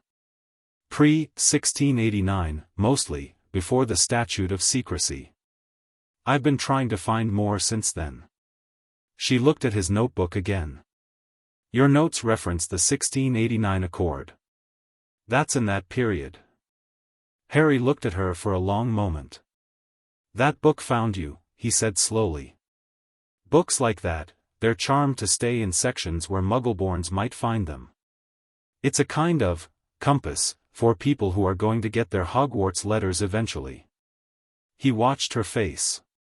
"You're going to get a letter. When you're 11. Hermione Granger sat very still for about 4 seconds. Then she said, "I knew it," in a voice that was so quietly, fiercely satisfied that Harry almost smiled. "You suspected," he said. "Things happen," she said. "Around me. Books fall open to exactly the right page. Light bulbs go out when I'm upset. Last year a boy at school was being very unkind and his shoelaces tied themselves together." She said this last part with no particular regret. "Yes," Harry said. "That's how it works." "Are you?" She gestured at him, at his materials, at the general situation of a 9-year-old with legal Latin and a very organized notebook. "Yes," Harry said. She looked at him. He looked at her. He thought about his mother saying look up from the books occasionally and felt, with the odd private humor of someone who lived mostly in his own head, that the universe was making a specific point. "I won't tell anyone," she said. "If you're worried." "I wasn't," Harry said, honestly. "I was thinking about whether you'd want to see the books I have at home. The wizarding law ones are a bit advanced, but there's an introductory text on magical theory that's..." "Yes," Hermione said, immediately. "I haven't finished asking." "The answer is still yes," she said. He smiled. It was the first proper, unguarded smile he'd produced in several months, and it surprised him slightly by existing. She came to the house the next afternoon. Harry had arranged for this with the specific logistical care he applied to most things. He'd told his parents' portrait in advance, which had produced a 20-minute conversation in which his mother was visibly delighted and his father made 3 separate jokes about making friends that Harry endured with equanimity, and he'd tidied the sitting room, which mostly meant moving 6 stacks of papers to the desk and putting the legal Latin dictionary somewhere that didn't suggest his 9-year-old household was primarily organized around litigation. Hermione arrived at 2 o'clock exactly, in her school uniform because she'd come directly from school, and she stood in the entrance hall and looked at the house with wide, assessing eyes and said, it's under a concealment charm, isn't it? I nearly walked past it twice. Fidelius, Harry said. Come in.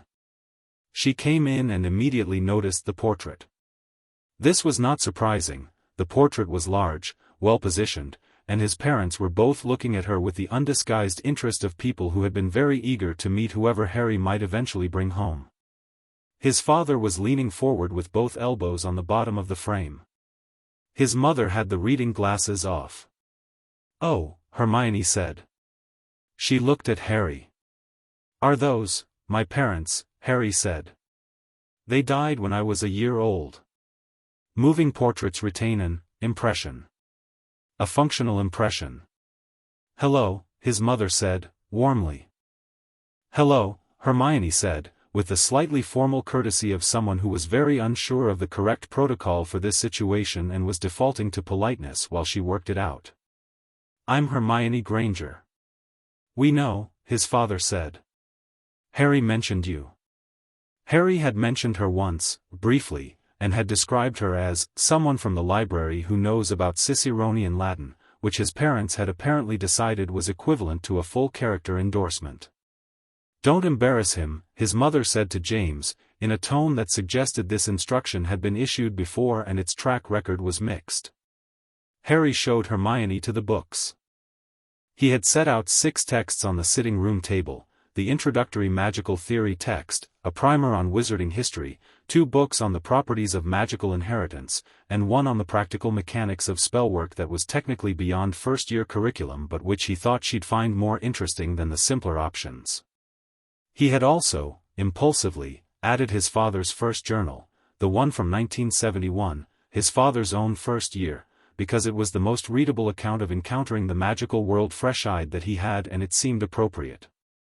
Hermione sat down and opened the magical theory text and was silent for 45 minutes except for the occasional quiet noise that meant she'd found something particularly absorbing. Harry worked at the desk across the room on the Gringotts correspondence, and his mother read in the portrait, and his father fell asleep in the portrait's armchair, which he did sometimes in the afternoons, and the room had the quality of a place being used by people who were comfortable in it. "This bit about innate magical channels," Hermione said eventually, pointing at a page. "It says some witches and wizards have broader channels than others and that this affects what they can do. Is that like the difference between being better or worse at magic, or is it more structural than that?" Harry came over and looked at the page. "Structural," he said. "Like the difference between having a river and having a stream. The width of the channel doesn't tell you what direction the water goes, it just tells you how much can move at once. You can have a very wide channel and no control, or a narrow channel and precise control. The ideal is both." "And which are you?" she said. He thought about the inheritance ceremony. The Slytherin claim, and what Ragnarok had said about the Circle's response. "Wide," he said. "Apparently." She looked at him with that steady, curious gaze. "And the control?" "Working on it," he said.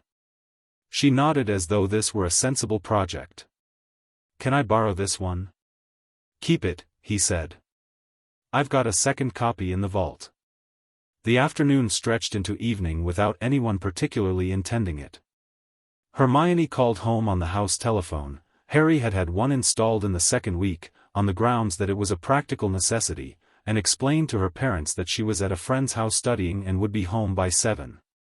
Harry listened to her use the word friend with the unconscious ease of someone for whom friendship was straightforward and common, and felt the word land in him at a specific depth.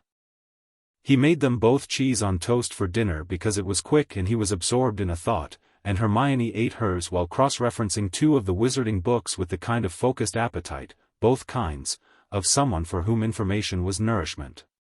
"Harry," she said, halfway through the cheese on toast. Why are you doing all this?" She gestured at the correspondence on the desk, the legal texts, the organized filing system. "The legal cases, the Gringotts claims." "What's it for?" "Someone stole from me," Harry said simply. "And they stole from other people too, to do it. I want it back." She considered this. Who did? He told her.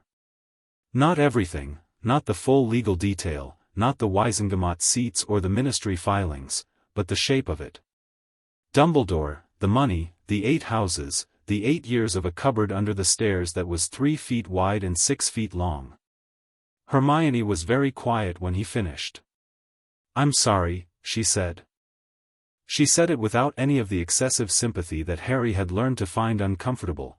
Not sorry for you but sorry it happened, the acknowledgement of an injustice rather than a performance of feeling. "Don't be," he said. "I'm handling it." She looked at him.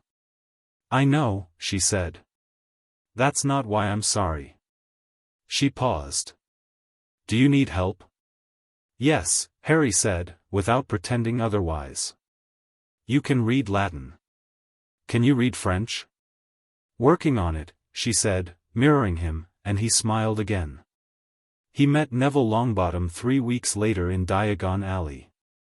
The occasion was a supply run. Harry needed potions ingredients for the introductory practical sessions he'd been running in the Kensington House's back room, which he'd converted from overgrown garden to a workable outdoor space and then from that to an indoor practice area using a weatherproofing charm from one of the vault books.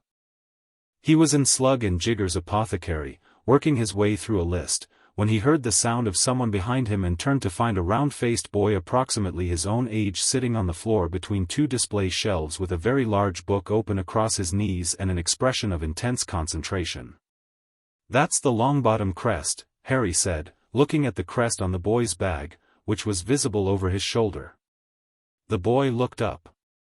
He had light brown eyes and a wide, honest face and the general air of someone who had recently been worried about something and had not quite stopped. "Yes," he said carefully. "I'm Harry Potter," Harry said. The boy stared.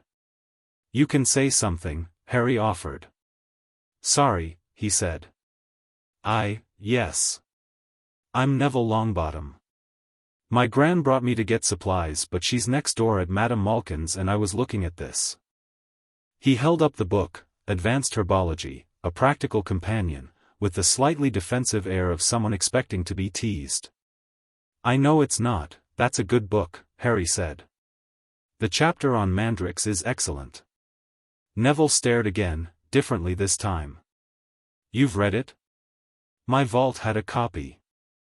I've been working through the practical guide sections. I haven't grown anything yet because the growing conditions require more space than I have set up, but the theory is solid." Harry went back to his list. "Do you garden much?" "Yes," Neville said, and the word had a warmth in it that was different from his previous careful answers, genuine, something he didn't feel the need to qualify. "My gran's garden is good. I've been maintaining her moonbloom section since I was 7, and last spring I grew a puffapod from seed, which is difficult because the germination window is 6 hours and the temperature needs to be exact," Harry said. "How did you manage the temperature?" Neville blinked. I made a little enclosure out of warming charms. Well, I don't have a wand yet, but there's an old practice one in the house and my gran showed me the basic warming charm and I sort of adapted it for a sustained application." "Yes." He sat up straighter. "Gran said it was quite advanced but I didn't think it was that advanced, it's just pattern recognition," Harry said. "Same as most things." Neville looked at him with the expression of someone encountering an idea that rearranged something in how they understood their own history. "Gran says I'm not very clever," he said, carefully, like testing the weight of the words. "Your gran is wrong," Harry said, with the flat certainty of someone stating an observed fact. He moved to the next item on his list. "Do you want to come to dinner? I have a friend, Hermione, she's going to be a witch too, she's Muggle-born, she's very good with theory. She's coming over on Thursday." Neville was quiet for a moment. Then, "Does your gran have to be invited too? How is your gran?" A careful pause. "She can be quite particular." "Then no," Harry said. "Just you. I'll your house with the address." You can do that? You live alone?" "Emancipated under Statute 7, Harry said, as if this were a perfectly ordinary arrangement, which for him it increasingly was. "Do you want to come?"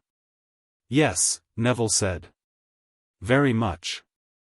Thursday dinner was bread and soup, which Hermione had helped Harry make and which Neville ate with the focused appreciation of someone who had eaten a great many formal dinners and found this one unexpectedly better. The three of them sat around the kitchen table with books spread among the bowls and talked about herbology and theory and the mechanics of magical channels and the differences between Latin botanical naming conventions and their wizarding equivalents, which Neville knew more about than either Harry or Hermione did, and which he explained with a growing confidence that was visibly new on him, the confidence of someone discovering that the thing they knew best was actually quite interesting to other people. Harry watched Neville talk and thought about his grandmother's opinion of his cleverness and felt a specific, quiet anger on his behalf. "You know what your grand's doing, right?" Hermione said to Neville, during a pause in the botanical conversation. She said it gently but without apology, because Hermione's version of gentleness was truth delivered at an angle rather than bluntness delivered head-on. Neville looked at his soup bowl. She has high standards. "She's managing you," Hermione said. "She's decided what you should be and she's managing you toward it, and when you don't fit the shape she gets frustrated and calls it your failing rather than hers." Neville was quiet for a long moment.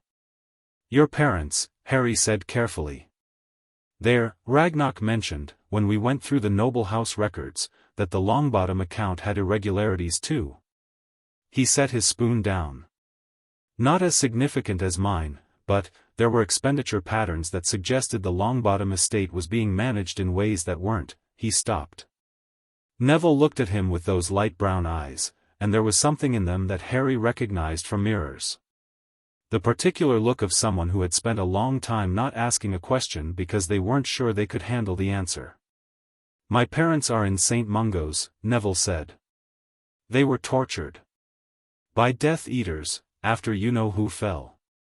They don't remember things. They don't know who I am." He said this with the flat steadiness of someone who had said it enough times to be able to say it without falling apart. "Gran says the money goes to their treatment." "I know," Harry said. "The treatment funds are properly accounted for. That part is real." He met Neville's eyes. "But there are additional instruments on the Longbottom estate accounts that weren't put there by your parents. Proxy instruments. Signed under," he paused. "Dumbledore," Neville said. The word sat in the kitchen. "Your parents were Aurors," Harry said. "Very good ones. They were tortured for information about me, probably, about where I'd been hidden. By people who were working for Voldemort." He watched Neville flinch at the name and didn't comment on it. "Dumbledore was the one who placed me in hiding. He knew where I was. He had reason to make sure the Longbottoms, the people most likely to ask uncomfortable questions about how the hiding had been arranged, were." He stopped again, because the next word was devastating and he wanted to choose it carefully. "Unavailable." The kitchen was very quiet. Neville looked at his hands on the table. Hermione looked at Harry, then at Neville, then back. "Are you saying," Neville said, slowly, "that Dumbledore—" "I'm saying the timing and the financial instruments raise questions I can't answer yet," Harry said. "I don't have proof. Not of that specific thing. But I'm going to keep looking, and if the proof exists, I will find it." Neville looked up. His jaw was set in a way Harry hadn't seen on him yet, different from the careful, slightly braced expression he wore most of the time, something harder underneath, something that had been there for a while waiting for somewhere to go. "What do you need from me?" he said. "Access to your family's personal records, if your gran has them," Harry said. "Anything predating 1982. Letters, correspondence, legal documents. I'm not asking you to take them, just to look, and to tell me if you find anything." He looked at Neville steadily. "And to come to dinner on Thursdays, because we need 3 people for what I'm planning and you're better at herbology than either of us, which is going to matter eventually."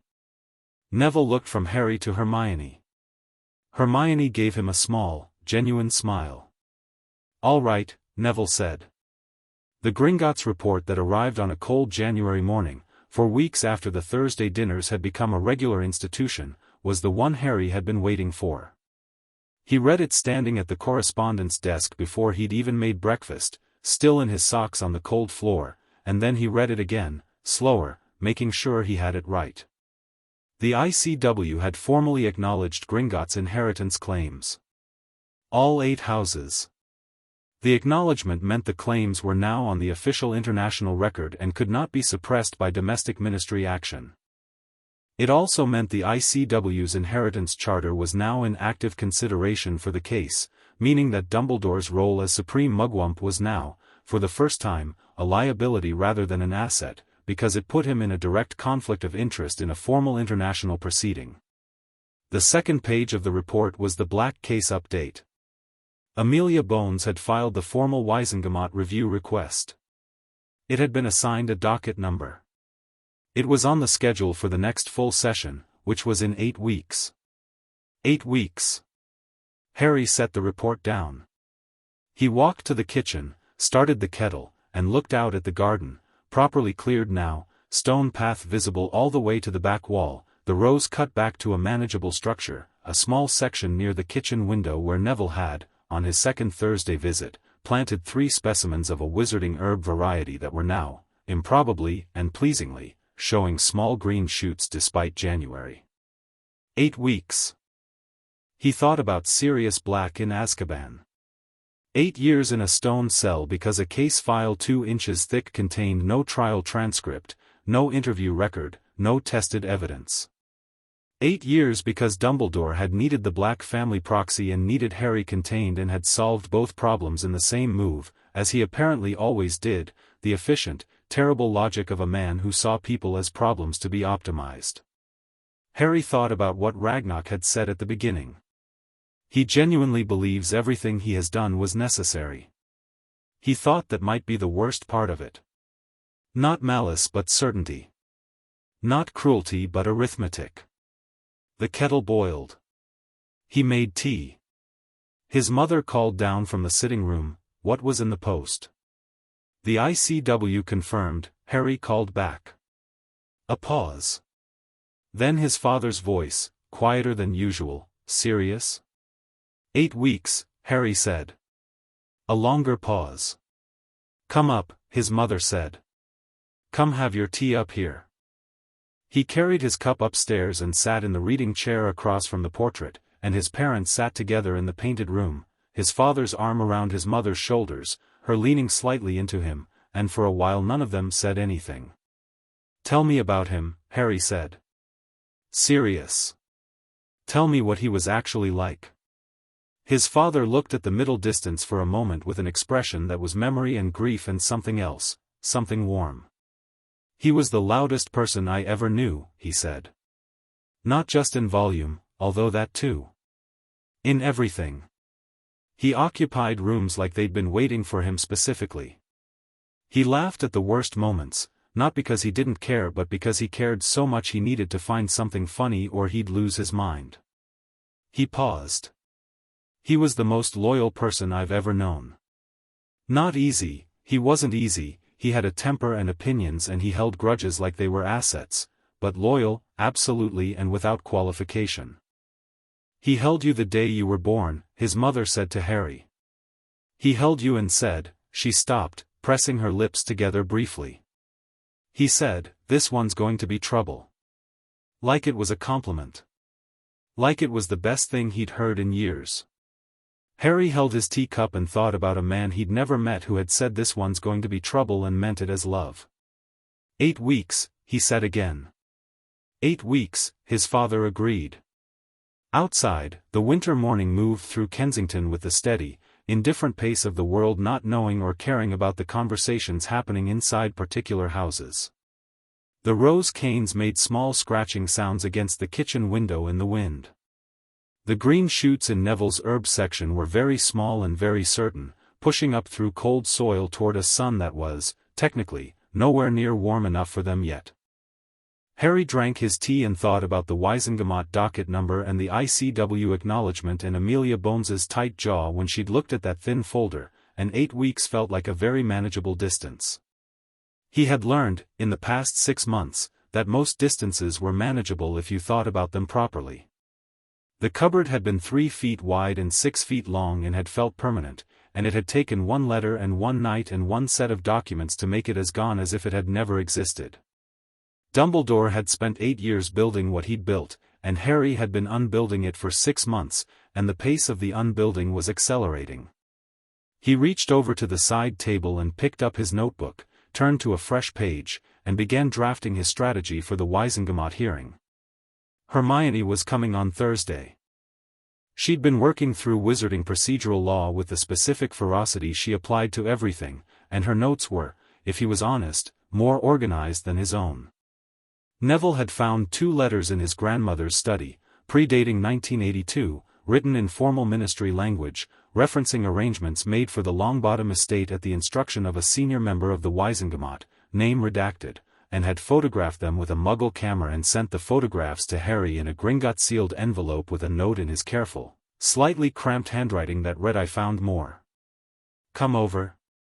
Harry had written back, Thursday. "Bring the originals if you can." The strategy session was going to be long and detailed, and they would probably need more bread and soup, and he was going to have to source a second copy of the Wizarding Procedural Law text because Hermione had covered her copy in so many annotations it was becoming genuinely difficult to read someone else's margin notes and follow the main text simultaneously. He wrote at the top of the fresh page, in clean, clear letters, "Wizengamot hearing, Sirius Black, strategy." And then below it, because he was thorough, "Things Dumbledore doesn't know we know." That second list was longer than the first. He intended to keep it that way. Chapter 4, Azkaban's Thread. The Wizengamot chamber was not a place Harry had ever seen, but he had read enough about it to know what it looked like before Ragnar's carriage pulled up outside the Ministry of Magic on a grey February morning with all 3 of them in it, Harry in the front, Hermione to his left with a folder of notes on her lap, Neville to his right looking at the Ministry's gilded entrance with the expression of someone arriving at a dentist. "You don't have to come in," Harry said to Neville, "not for the first time." "I know," Neville said, "also not for the first time." "He's coming in," Hermione said, definitively, which settled it. They were not here for the hearing. The hearing was 6 weeks away. They were here because Harry had requested a preliminary meeting with the Wizengamot's case management office to formally register his intent to appear as an interested party in the Black Review, and because Ragnar had advised, with the dry precision of someone who understood institutional psychology, that appearing in person, in full, made a different impression than appearing on paper. Full, in this context, meant the rings. Harry had decided early on that if he was going to use the titles, he was going to use them honestly, not performance, not intimidation, just the straightforward fact of them. He wore all 8 rings. The combined weight of them was something he'd grown accustomed to, the way you grew accustomed to glasses or a watch, until the absence of them would have felt strange. He wore them with the same matter-of-fact attitude he brought to everything else, which meant they sat on his hands like they belonged there, because they did. The Ministry atrium was enormous and gold and self-important in ways that Harry found mildly interesting as an architectural statement. The fountain in the center, a collection of magical creatures looking upward at a wizard and which in postures of submission, he found less interesting and rather more revealing. He filed it away and kept walking. Ragnar walked beside him. This was significant. Ragnar did not, as a general rule, leave Gringotts for ministry business. He had made an exception, which he had explained with characteristic brevity. The visual of a Gringotts director accompanying a 9-year-old lord to a ministry meeting will be noted by the right people and will communicate what we need it to communicate before either of you says a word. He had been correct. The atrium staff noticed them in the specific way that people notice things they had to visibly work to appear not to notice. They took the lifts to level 2. The Department of Magical Law Enforcement's outer office was staffed by a wizard in his 30s who looked up when they entered and immediately looked at Harry's hands and did a rapid, visible count of the rings, and then stood up in a way that was not quite jumping to his feet but was adjacent. "Lord Potter," he said. "Director Ragnar. We were expecting you, please come through." Amelia Bones was waiting in her office. She had cleared her desk, which Harry noted as a mark of respect, and she had two people with her, a tall wizard in Wizengamot robes who introduced himself as Senior Case Coordinator Marchbanks, and a younger witch in DMLE robes who was taking notes before anyone had said anything, which Harry appreciated as professional. "Lord Potter," Amelia said, with a slight inclination of her head that was formal but genuine. She looked at Hermione and Neville briefly. "Your associates?" "Hermione Granger and Neville Longbottom," Harry said. "Hermione is handling secondary legal research and document review. Neville has material evidence relating to a secondary matter connected to the Black case." Amelia looked at the three of them, 9 years old, 9 years old, 9 years old, with an expression she controlled very well. "Sit down," she said. "Let's begin." Harry sat. He put his folder on the desk and opened it to the first page, which was a clean summary of the Black case argument that Hermione had typed up on the Kensington House's typewriter, a Muggle machine, which he'd bought in November, because writing everything longhand was inefficient and he'd found a typing instructor text in the local library and learned from it in a week. The summary was 2 pages, structured in numbered sections, and it was the clearest document Harry had produced yet, which was partly because Hermione had written the second draft and was better at organizing prose than he was. "The argument for the Black Review is as follows," Harry said. "Sirius Black has been imprisoned since November 2, 1981. He has never been tried. His file contains an arrest report, a transfer document, and a ministry memorandum recommending life sentence. It contains no interview record, no wand testing results, no witness statements beyond 2 lines in the arrest report, and no independent evidence review." He looked at Marchbanks. "Under Section 17 of the Wizengamot Procedural Code, a life sentence requires a full hearing within 90 days of arrest. It has been 8 years and 3 months. Marchbanks had the expression of a man who knew this and had been hoping no one would say it in quite those terms in quite this setting. "The circumstances of 1981 were exceptional," he said. "The ministry was overwhelmed," Harry said. "Yes. I understand that. The question isn't whether the ministry was overwhelmed in 1981. The question is whether Sirius Black received a lawful detention, and the answer is no, and that answer is the same regardless of what else was happening." He moved to the second page of the summary. "My case for the hearing rests on 4 points. First, procedural violation under Section 17. Second, conflict of interest in the arrest and detention authorization. The authorization was signed off at senior level by parties who had a direct financial interest in Sirius Black being unavailable to contest the Black family estate proxy instruments.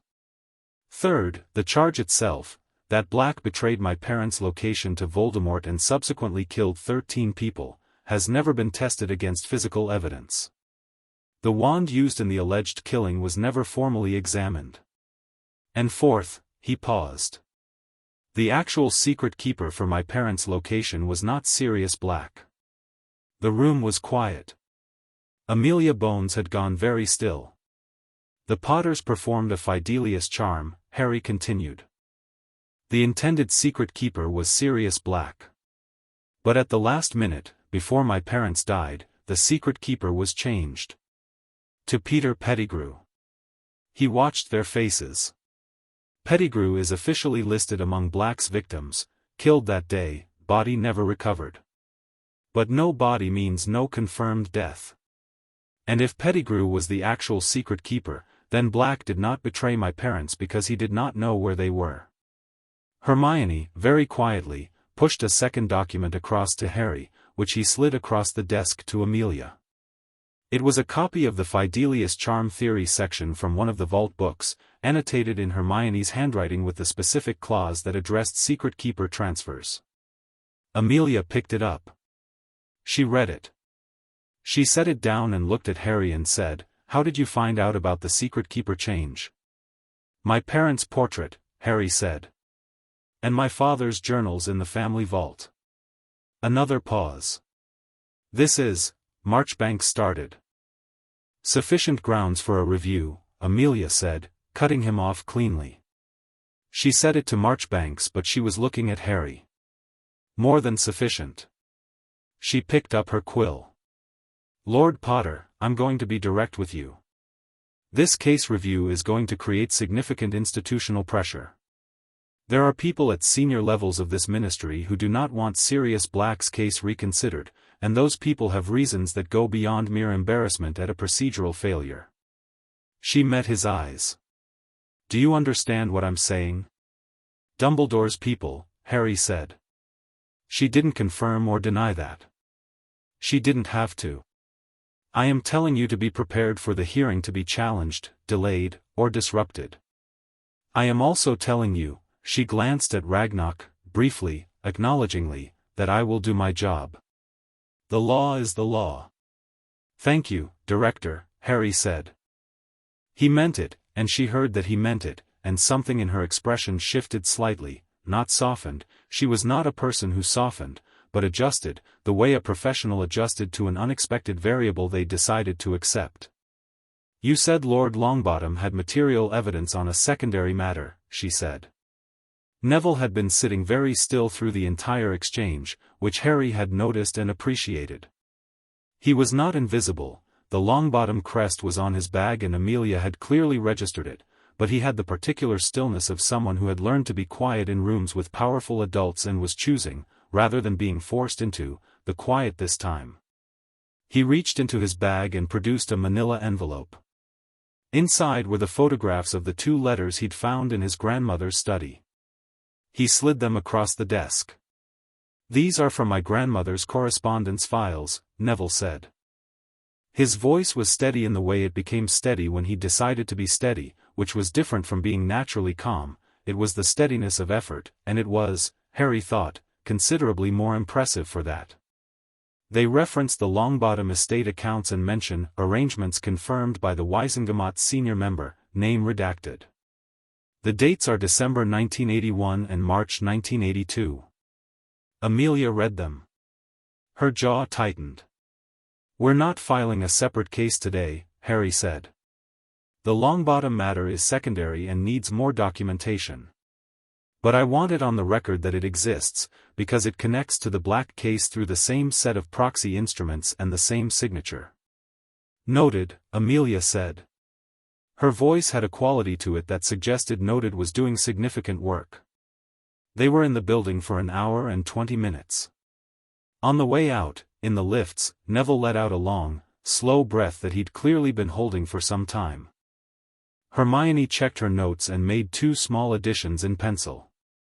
Harry stood and thought about the 6 weeks until the hearing and what needed to happen in them. Pettigrew, Hermione said, as the lift descended. Yes, Harry said. If he's not dead, he's somewhere, Harry said. Probably in a form that's hard to find. Animagi can stay transformed for extended periods, years, potentially, without reverting. Hermione looked at him. How do you know he's an animagus? My father's journals, Harry said. All 4 of them, my father, Sirius, Pettigrew, and Remus Lupin, became animagi in their 3rd year at Hogwarts. Illegally. To keep Lupin company during full moons. He paused. My father was a stag. Sirius was a large black dog. Pettigrew was a rat. A rat, Hermione said, with the specific tone of someone whose brain had immediately identified several implications. Yes, Harry said. So he could be living as someone's pet, she said. Undetected. For years. Yes, Harry said. We need to find him, she said. Yes, Harry said. We do. But that's a second problem and we solve problems in order. He looked at the lift doors as they opened on the atrium. First, the hearing. Then Pettigrew. Ragnarok, who had been silent since leaving Amelia's office, said, without any particular emphasis, I may be able to assist with the Animagus registry. Gringotts maintains its own records of registered transformers as a vault security measure. Unregistered animagi are not in our system, but there may be other avenues. I'll put that on the list, Harry said. Ragnarok gave him the expression that was not quite a smile. The week before the hearing, Dumbledore made his move. Harry was expecting something. He had been expecting something since the ICW acknowledgement, since the preliminary ministry meeting, since each successive Gringotts update had pushed the financial recovery claims further along the line toward resolution. You did not dismantle someone's 8-year architecture without them eventually noticing, and Dumbledore was not a man who noticed slowly. The move came in the form of a letter. Not a blood-sealed letter. A regular letter, on cream parchment, in a flowing script that was more careful than casual, the handwriting of someone who wrote for effect. The wax seal was the Dumbledore family crest, simple and unadorned. Harry sat at the kitchen table with his breakfast going cold beside him and read it. Dear Harry, you will forgive an old man for writing rather than calling in person. I thought you might appreciate the choice of whether to respond, which a visit does not allow. I have been following the proceedings associated with your inheritance claims with great interest, and I want you to know that I think it is entirely right and proper that you should be in full possession of your family's legacy. It is, after all, yours by right. However, I find myself concerned, as I hope you will allow me to be, about some of the directions these proceedings are taking. You are a remarkable young man, Harry. 9 years old, conducting legal cases of considerable complexity, and doing so with an intelligence and determination that I find genuinely impressive. But intelligence and determination in the service of purposes that one does not yet fully understand can sometimes lead to outcomes that one would not, with more information, have chosen. The case of Sirius Black is one such matter. I would very much like to speak with you about it, about certain things that were decided in 1981 that are not in any file and that I believe you deserve to hear from me directly. I am not your enemy, Harry. I have always wanted what is best for you. Everything I have done has been for the protection of the wizarding world, and ultimately for your protection within it. I think if we could speak openly, you would understand this. I am at Hogwarts. You are welcome at any time. Yours, with genuine warmth and regard, Albus Dumbledore. Harry read it twice. Then he folded it and carried it upstairs to the sitting room. His parents read it. His father read it very fast and went very quiet in the specific way that meant he was angry and controlling it. His mother read it slowly and handed it back without expression, which meant she was angrier than his father. He knows about the hearing, Harry said. Of course he does, his father said. He has people in the ministry. He's had people there for 30 years. He's trying to get in front of it, Harry said. This letter, the framing. Certain things that were decided in 1981 that are not in any file. That's not a confession. That's a suggestion that there's a secret, and that he has it, and that he'll share it if I come to him privately. He set the letter on the reading table.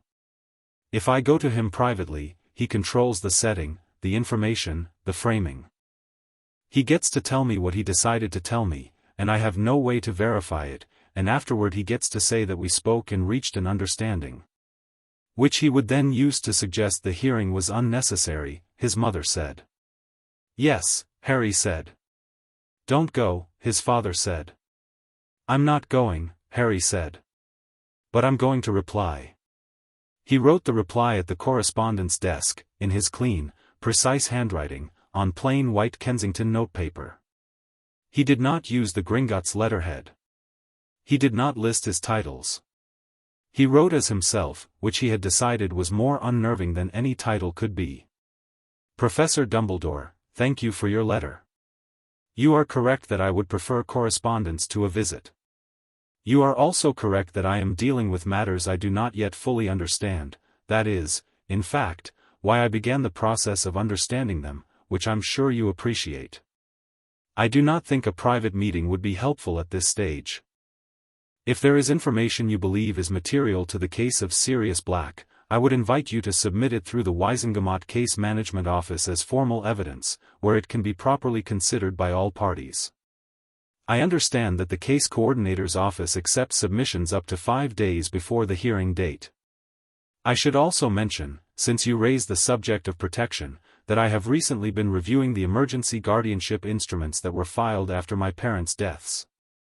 I have questions about the legal basis for several of the decisions made under those instruments that I look forward to exploring through the appropriate legal channels.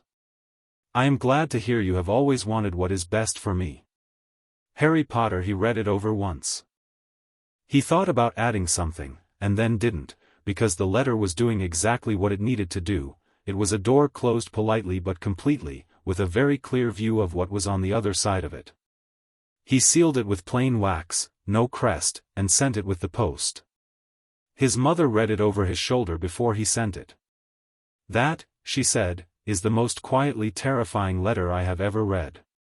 "He'll understand every word of it," Harry said. "Yes," she said. "That's why it's terrifying." Dumbledore came to the house 2 days later.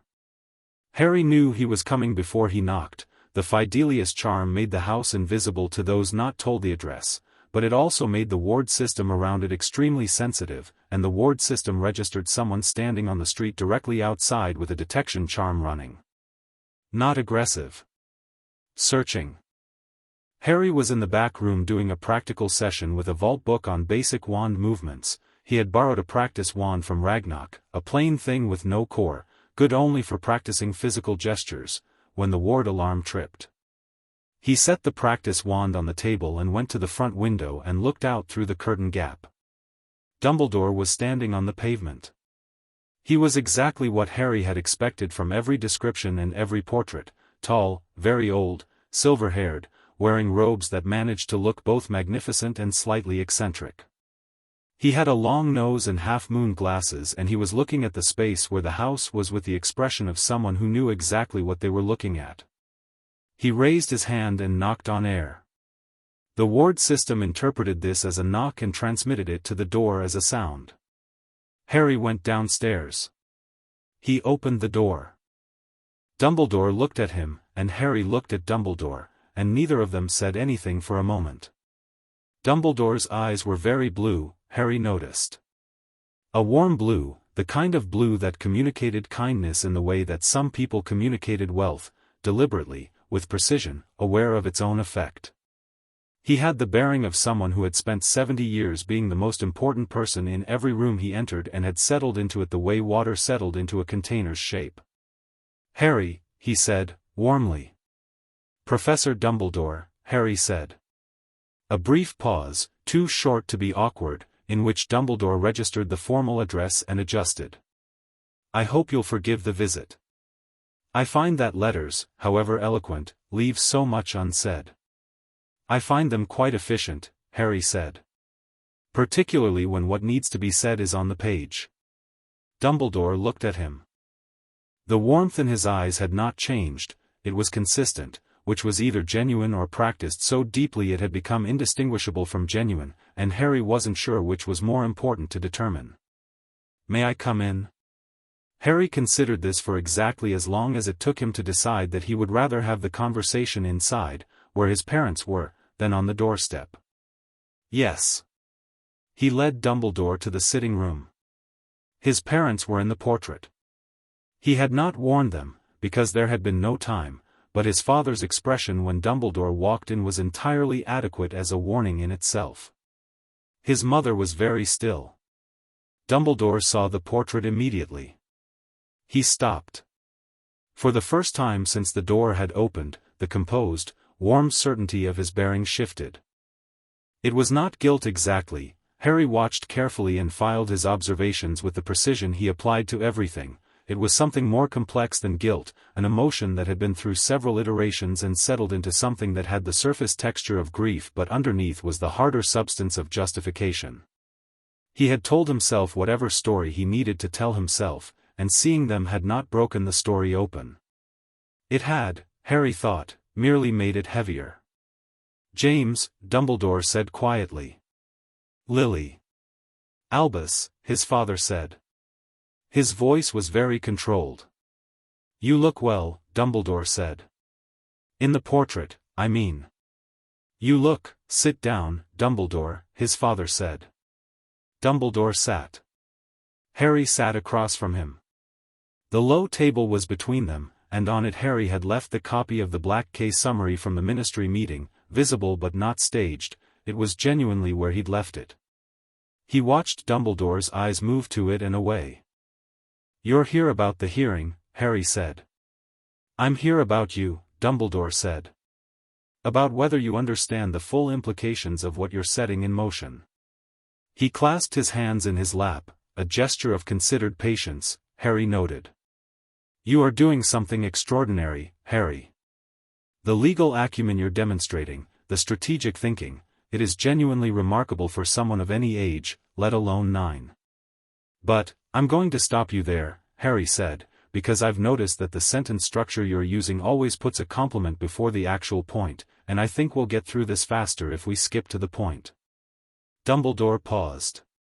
Something moved in his eyes, not quite surprise, something smaller, an adjustment. "Very well," he said. "The point is this. Sirius Black is in Azkaban for a reason. Not the reason in his file, which I concede is inadequate. There are things about Sirius Black that are not on record, things I know because I have spent decades at the center of the conflict between the light and dark forces of this world, and some of those things are not reducible to legal evidence but are nonetheless real." "Then submit them as evidence," Harry said. "The Case Management Office, these are not things that can be submitted," Dumbledore said. "They involve matters of national security, of magical intelligence, of, Harry, there is a war that is not yet over. Voldemort is gone but not destroyed. The infrastructure of his movement still exists. There are things in motion that require Sirius Black to stay in Azkaban?" Harry said. "Stability," Dumbledore said. "Balance. The maintenance of certain arrangements certain arrangements," Harry said, "like the Black family proxy?" A pause. The warmth in Dumbledore's eyes did not waver, which Harry found more revealing than if it had. "The management of the Black estate has been handled in what I believed were the best interests of, you spent money from my family's vault," Harry said. "Over 3.5 million galleons, over 8 years, on things that were not my maintenance or education, under instruments you signed as my designated protector." He said it the same way he'd have said the weather is cold, factual, flat, without heat. The Black estate proxy was established under instruments that required Sirius Black's absence to remain valid. You signed the proxy instruments 2 days after Sirius was arrested. You were the arresting authority's senior supervisor. He looked at Dumbledore steadily. "I'm not asking you to confess to anything. I'm telling you what I know so that you understand the nature of the hearing you're trying to prevent." Dumbledore was quiet. The fire crackled once. "You are 9 years old," he said, finally, softly. "Everyone keeps saying that," Harry said. "I say it because I want you to understand that you are operating without the full picture. You see what the documents show. You do not see what I have seen, 40 years of war and sacrifice and impossible choices. You do not see what I have given up, what I have carried, to protect this world." "I believe that you believe all of that," Harry said. "I believe you have carried a great deal and that you made what felt to you like necessary decisions. I believe you have told yourself the story of those decisions so many times that the story has become the truth, and I believe that's not enough." His mother made a very small sound. His father didn't move. "Good men," Harry continued, "can do terrible things in the name of good reasons. The money is gone. Sirius Black is in Azkaban. My parents are dead partly because of how you arranged their protection, and the people who tortured Neville Longbottom's parents were looking for information about arrangements you made." He paused. "I'm not asking you to answer for that today. The hearing is in 6 days. Whatever you believe about Sirius Black, the law says he deserved a trial and he didn't get one, and that's what the hearing is about." Dumbledore looked at him for a long, long moment. The blue eyes were still warm. They were also, Harry thought, very old and very tired, and under the tiredness was the specific expression of a man encountering something he had not calculated for, not an obstacle exactly, but an equation that was not resolving the way his mathematics expected. And if I were to support the review, Dumbledore said carefully. To publicly endorse the hearing process, that would be appropriate, Harry said. It would also be noted. And the financial claims? Those proceed regardless, Harry said. The ICW filing is independent of anything you do at this stage. Dumbledore sat back. He looked at the portrait for a moment, at James Potter, who was watching him with the particular expression of a man who had loved him once and was now doing the work of understanding what that had meant, and then he looked at his own hands in his lap. You will find, he said quietly, that the world is more complicated than the documents suggest. Probably, Harry said. I'm 9. I have time to find out. Dumbledore stood. He moved toward the door with the slow, considered gait of someone who was thinking while moving. At the sitting room door, he stopped and turned back, and the warmth in his eyes had shifted to something Harry couldn't quite categorize, not warmth exactly, but a cousin of it, something that might have been genuine in the way that complicated things were sometimes genuine. Your parents would be proud of you, he said. I know, Harry said. They told me. Dumbledore left. The front door closed. The sitting room was very quiet. Right, his father said, and his voice had a quality Harry had never heard before, raw, slightly unsteady, the sound of a man who had spent a portrait conversation holding something with both hands. Right. That was, he's going to try to manage the hearing, Harry said. I know. James pressed the back of his hand against his mouth briefly. I know that. He's going to, Lily, I know, his mother said. She was watching Harry. Are you all right? Harry thought about this honestly. Yes, he said. He's exactly what I expected. That makes him easier, not harder.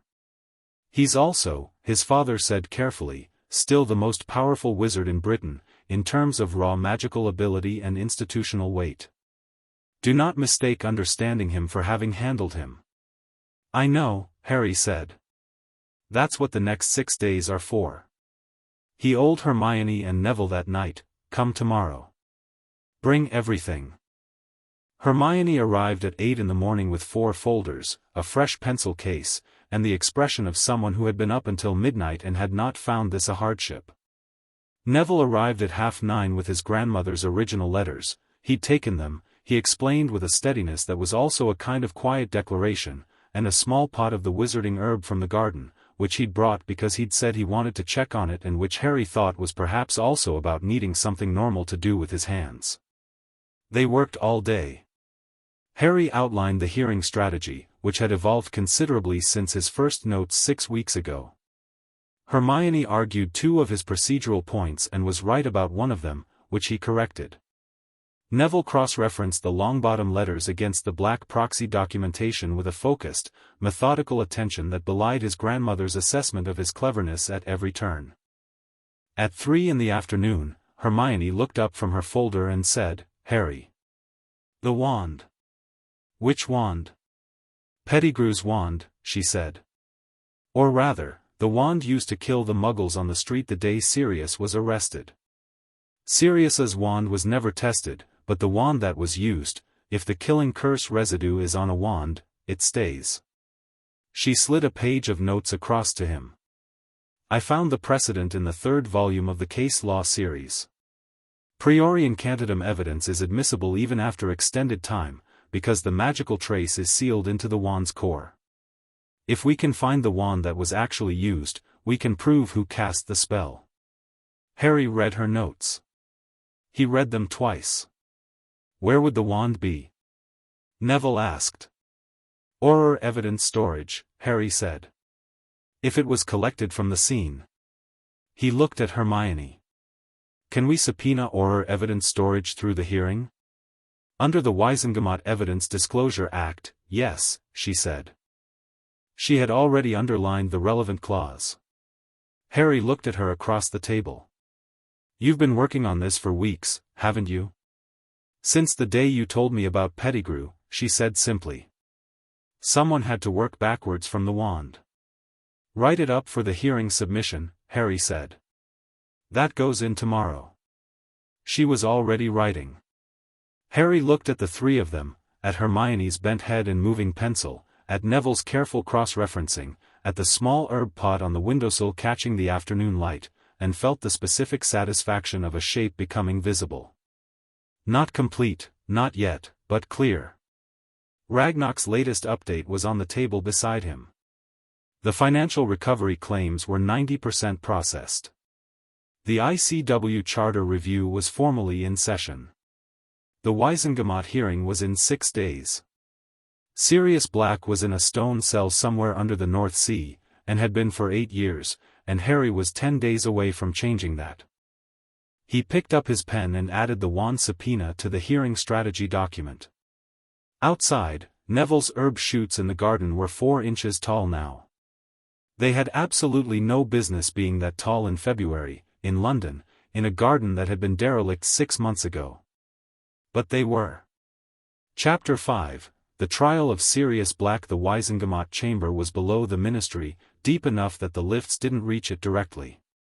You took the lifts to level 10 and then walked down a corridor that got progressively older as you went, the ministry's modern stone giving way to something darker and more settled, walls that had absorbed several centuries of proceedings and retained the quality of them the way old libraries retained the quality of having been read in. The air was cooler down here. The torches were real fire, not magical substitutes. Harry walked the corridor with Ragnarok on his left and Hermione on his right and Neville just behind, and he did not slow down or look at the walls or do any of the things that the corridor seemed designed to make you do. He had been in this building twice now and understood its psychology, the architecture of authority, the deliberate use of scale and age and institutional weight to make the individual feel small. He understood it and set it aside and kept walking. Amelia Bones met them at the chamber entrance. She was in full DMLE robes, which were darker and more formal than what she'd worn to the house, and she had 3 junior DMLE officers with her carrying documentation boxes. "Lord Potter," she said. "Ready?" "Yes," Harry said. "The wand subpoena?" "Processed. The evidence is in the room." She paused. "I should tell you, there are 53 Wisengamot members present today. Normally a case review of this type draws perhaps 20. The other 33 are here because," she stopped, seemed to choose her words.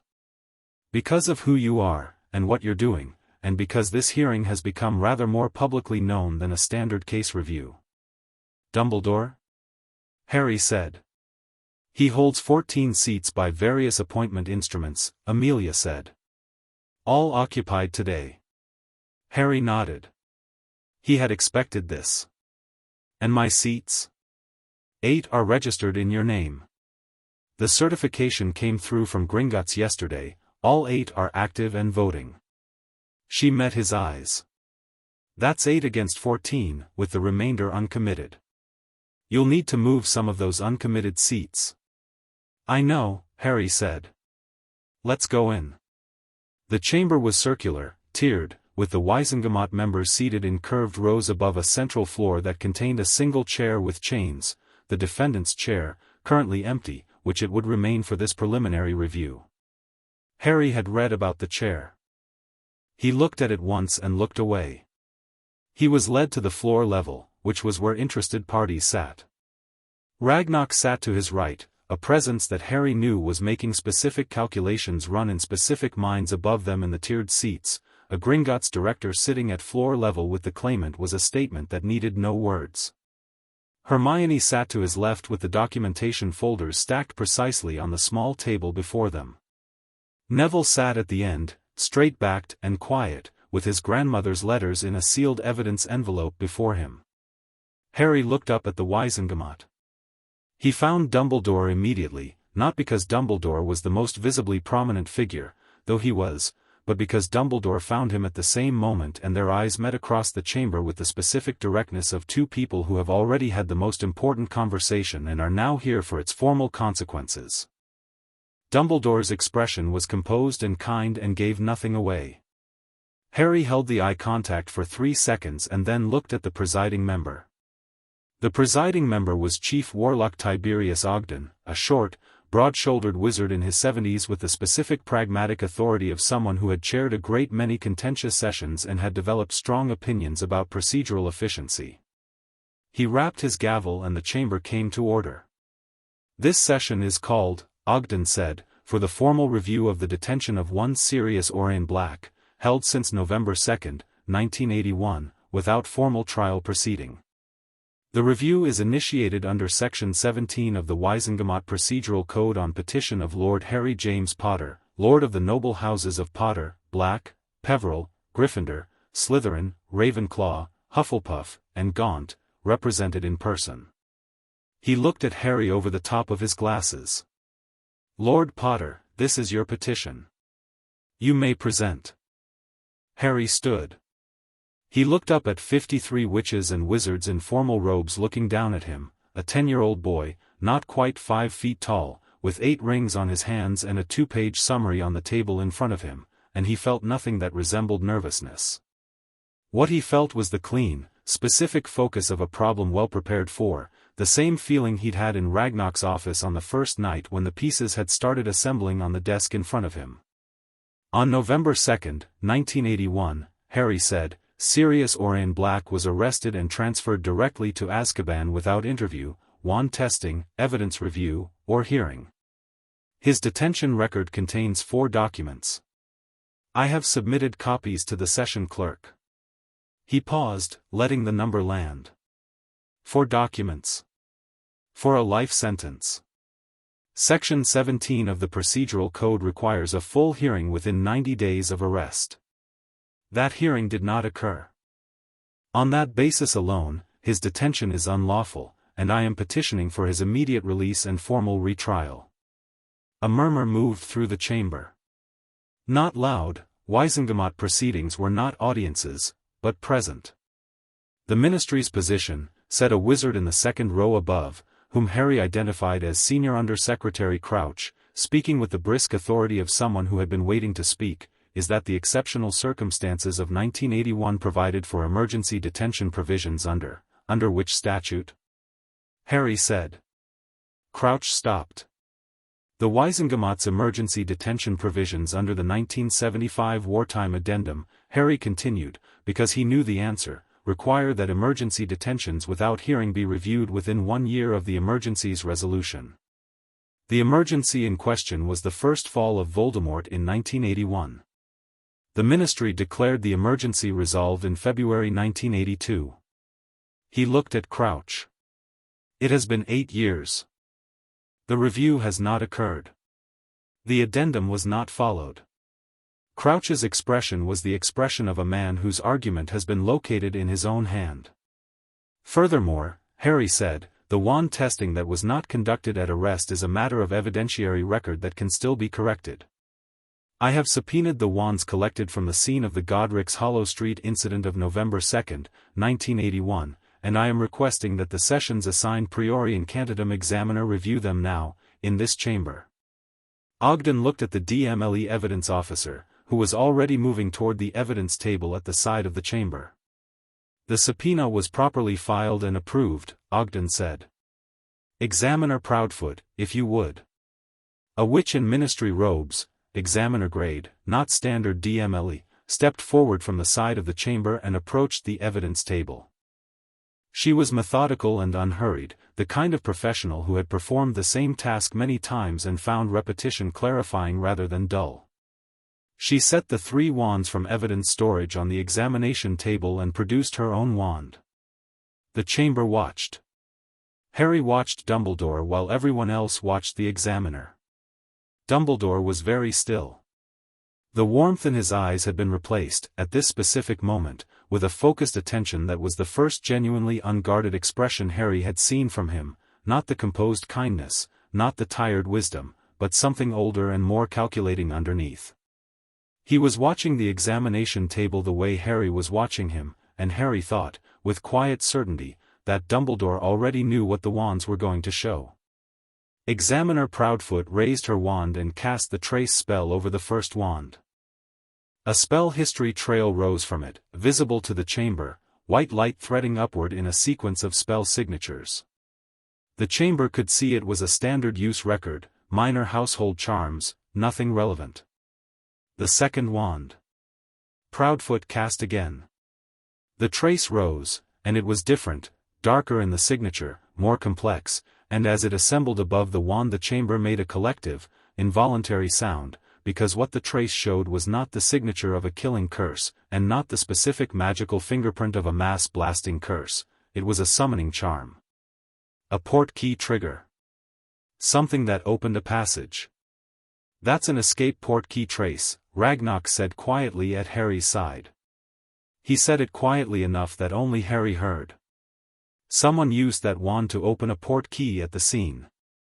Not a killing curse. Not a mass-blasting curse. An escape. The third wand. Proudfoot cast the trace, and the hall went completely silent. The signature that rose from the third wand was unmistakable even to people who had never seen it before, because it carried a specific quality that resonated in the air of the chamber the way a bass note resonated in a room, a frequency you felt before you heard it, old magic, dark magic, the particular signature of a spell cast with absolute intent. 12 killing curses. One mass-blasting curse. All cast from a single wand. A wand that was not Sirius Black's. Sirius Black's wand was the first one, the household charm wand, which Harry had known because the arrest report described the wand found in Black's hand at the scene, and Harry had cross-referenced the wand catalog number with the session evidence list. The third wand was not Sirius Black's. It had never been Sirius Black's. For the session record, Harry said into the complete silence, the wand just examined, catalog number A1147, collected from the Godric's Hollow Street scene by Auror Dawlish on November 2, 1981, is not the wand registered to Sirius Orion Black. Its catalog number corresponds to a wand registered to Peter Pettigrew. He let that sit for 3 seconds. Peter Pettigrew, who is listed in the official record as a victim of Sirius Black, killed at the scene. Whose body was never recovered. Whose wand, it appears, was at the scene. He looked at Ogden.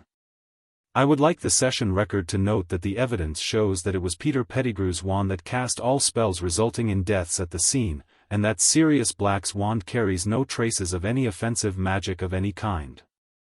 The chamber was not silent anymore.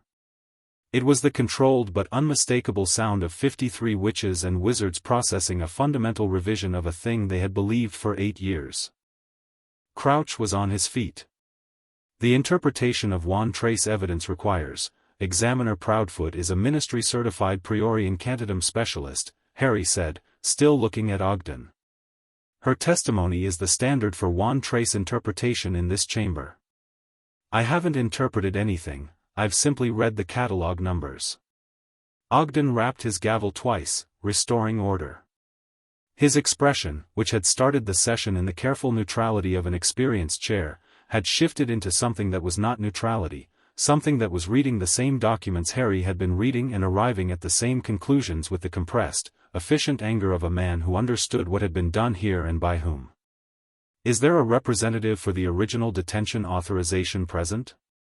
Ogden asked. Silence. The detention was authorized at senior ministerial level in 1981, Ogden said. I am noting for the record that no representative has come forward. He looked at Dumbledore, briefly, and looked away. I am also noting that Director Ragnarok of Gringotts is present as a financial interested party, and that Gringotts has active claims relating to the Black family estate proxy instruments which directly implicate the circumstances of this detention. He folded his hands. We will proceed to the vote on 3 questions. First, whether the detention of Sirius Black was procedurally lawful. Second, whether, given the wand evidence presented today, there exists sufficient doubt about the factual basis of the detention to warrant immediate release pending formal retrial. Third, whether a formal criminal investigation should be opened into the circumstances of the original arrest authorization. Dumbledore rose. Every head in the chamber turned.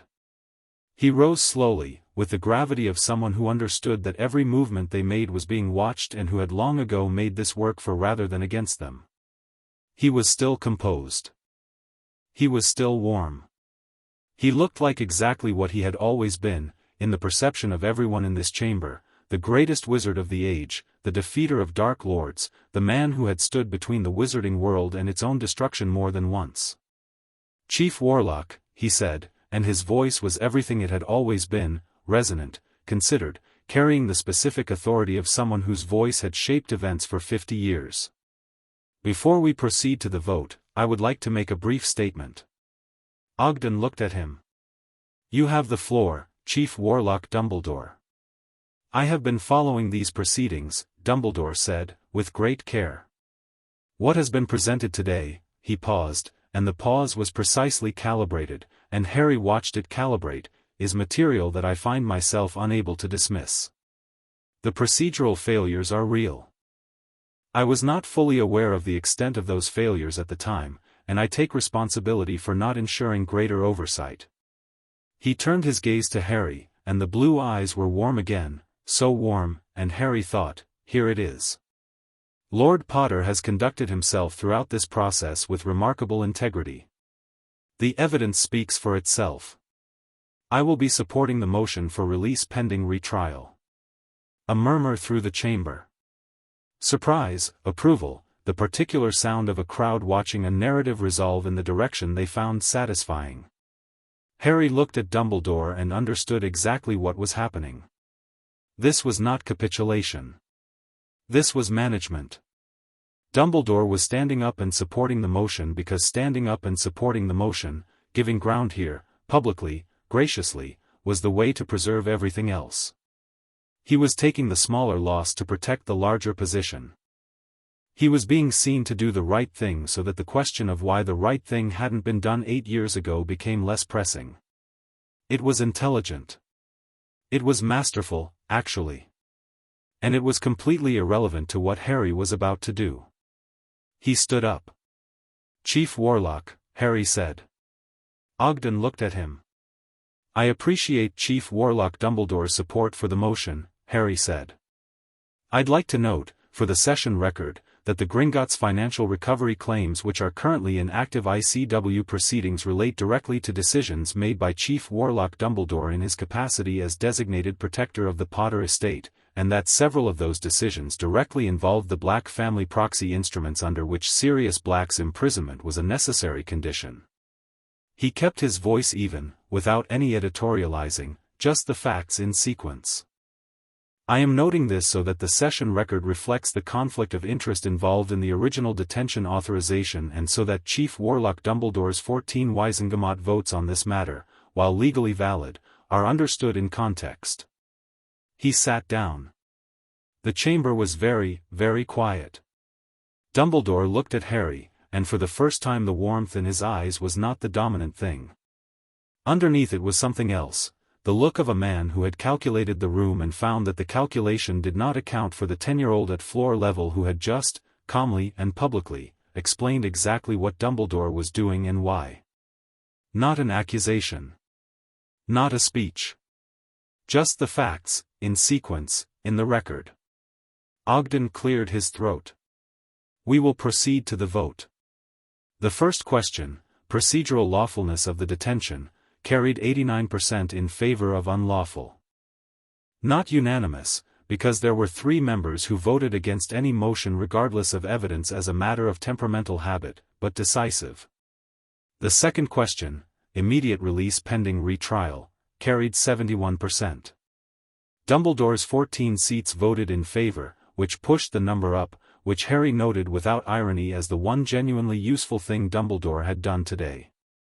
The third question, formal investigation into the original arrest authorization, was the one Harry watched most carefully. This was the one Dumbledore's gracious capitulation had been designed to soften, to make seem unnecessary given his cooperative stance. Several of the uncommitted seats had relaxed after Dumbledore's statement. Harry could see it in their posture. Harry's 8 seats voted yes. Amelia Bones, from the public gallery where she was observing rather than voting, caught his eye and gave him a very small, precise nod. The third motion carried 54%. Narrow, but it carried. The gavel came down. Sirius Orion Black will be remanded from Azkaban to Ministry custody for formal retrial proceedings, Ogden said. His release from Azkaban will occur within 48 hours pending medical clearance by St. Mungo's. He looked at the chamber. This session also formally records that an investigation into the circumstances of the original arrest authorization is hereby initiated under the auspices of the DMLE. He rapped the gavel once, finally. The session was over. The corridor outside the chamber was filling with movement, Wisengamot members filing out, ministry staff carrying documentation, the low urgent conversation of people who had just witnessed something and were still processing it. Harry stood to one side with Ragnar and Hermione and Neville and let the flow move past them. Hermione had her folder pressed against her chest and was doing the thing she did when she was very satisfied, a controlled stillness that, if you knew her, communicated more than jumping up and down would have. Neville was breathing in a way that suggested he'd been holding his breath for the better part of 2 hours. The third motion was close, Hermione said.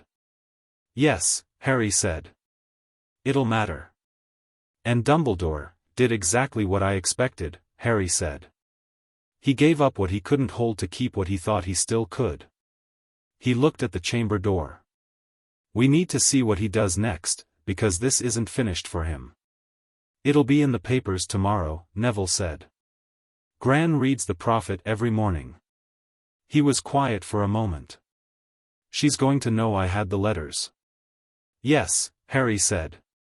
He looked at Neville. How are you? Neville considered this with the honest attention he gave most things. I'm fine, he said. I think I'm fine. He looked at his hands. I thought it would feel bigger. Being here. Doing this. I thought I'd be more, he paused. But it just feels like the right thing. Like the thing that was supposed to happen. That's usually how the right thing feels, Hermione said. Ragnar spoke. Lord Potter. His voice was quiet, for a goblin. There is something you should know before you leave. Harry looked at him.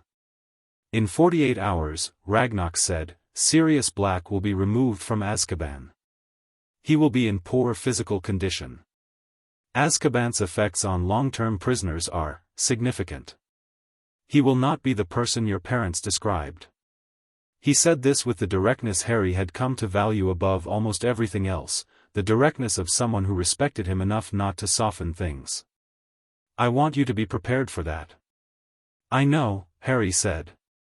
I've read the St. Mungo's literature on Azkaban long-term cases. Ragnar looked at him steadily. Reading about it and seeing it are different things. Yes, Harry said. I know that too. A pause. Then Ragnar said, with a deliberateness that Harry recognized as the goblin equivalent of something important, You have done well today, Lord Potter. What you have done in this chamber, and in the 6 months preceding it, is not a small thing. It's a start, Harry said. The 48 hours were not smooth. On the first morning, the Daily Prophet ran a front-page story under the headline Dark Secret, Black Case Evidence Shock with a photograph of the chamber and a subheadline that mentioned Harry by name and title. Harry read it over breakfast with his parents and noted that the reporter had gotten approximately 70% of the facts right, which was better than he'd expected.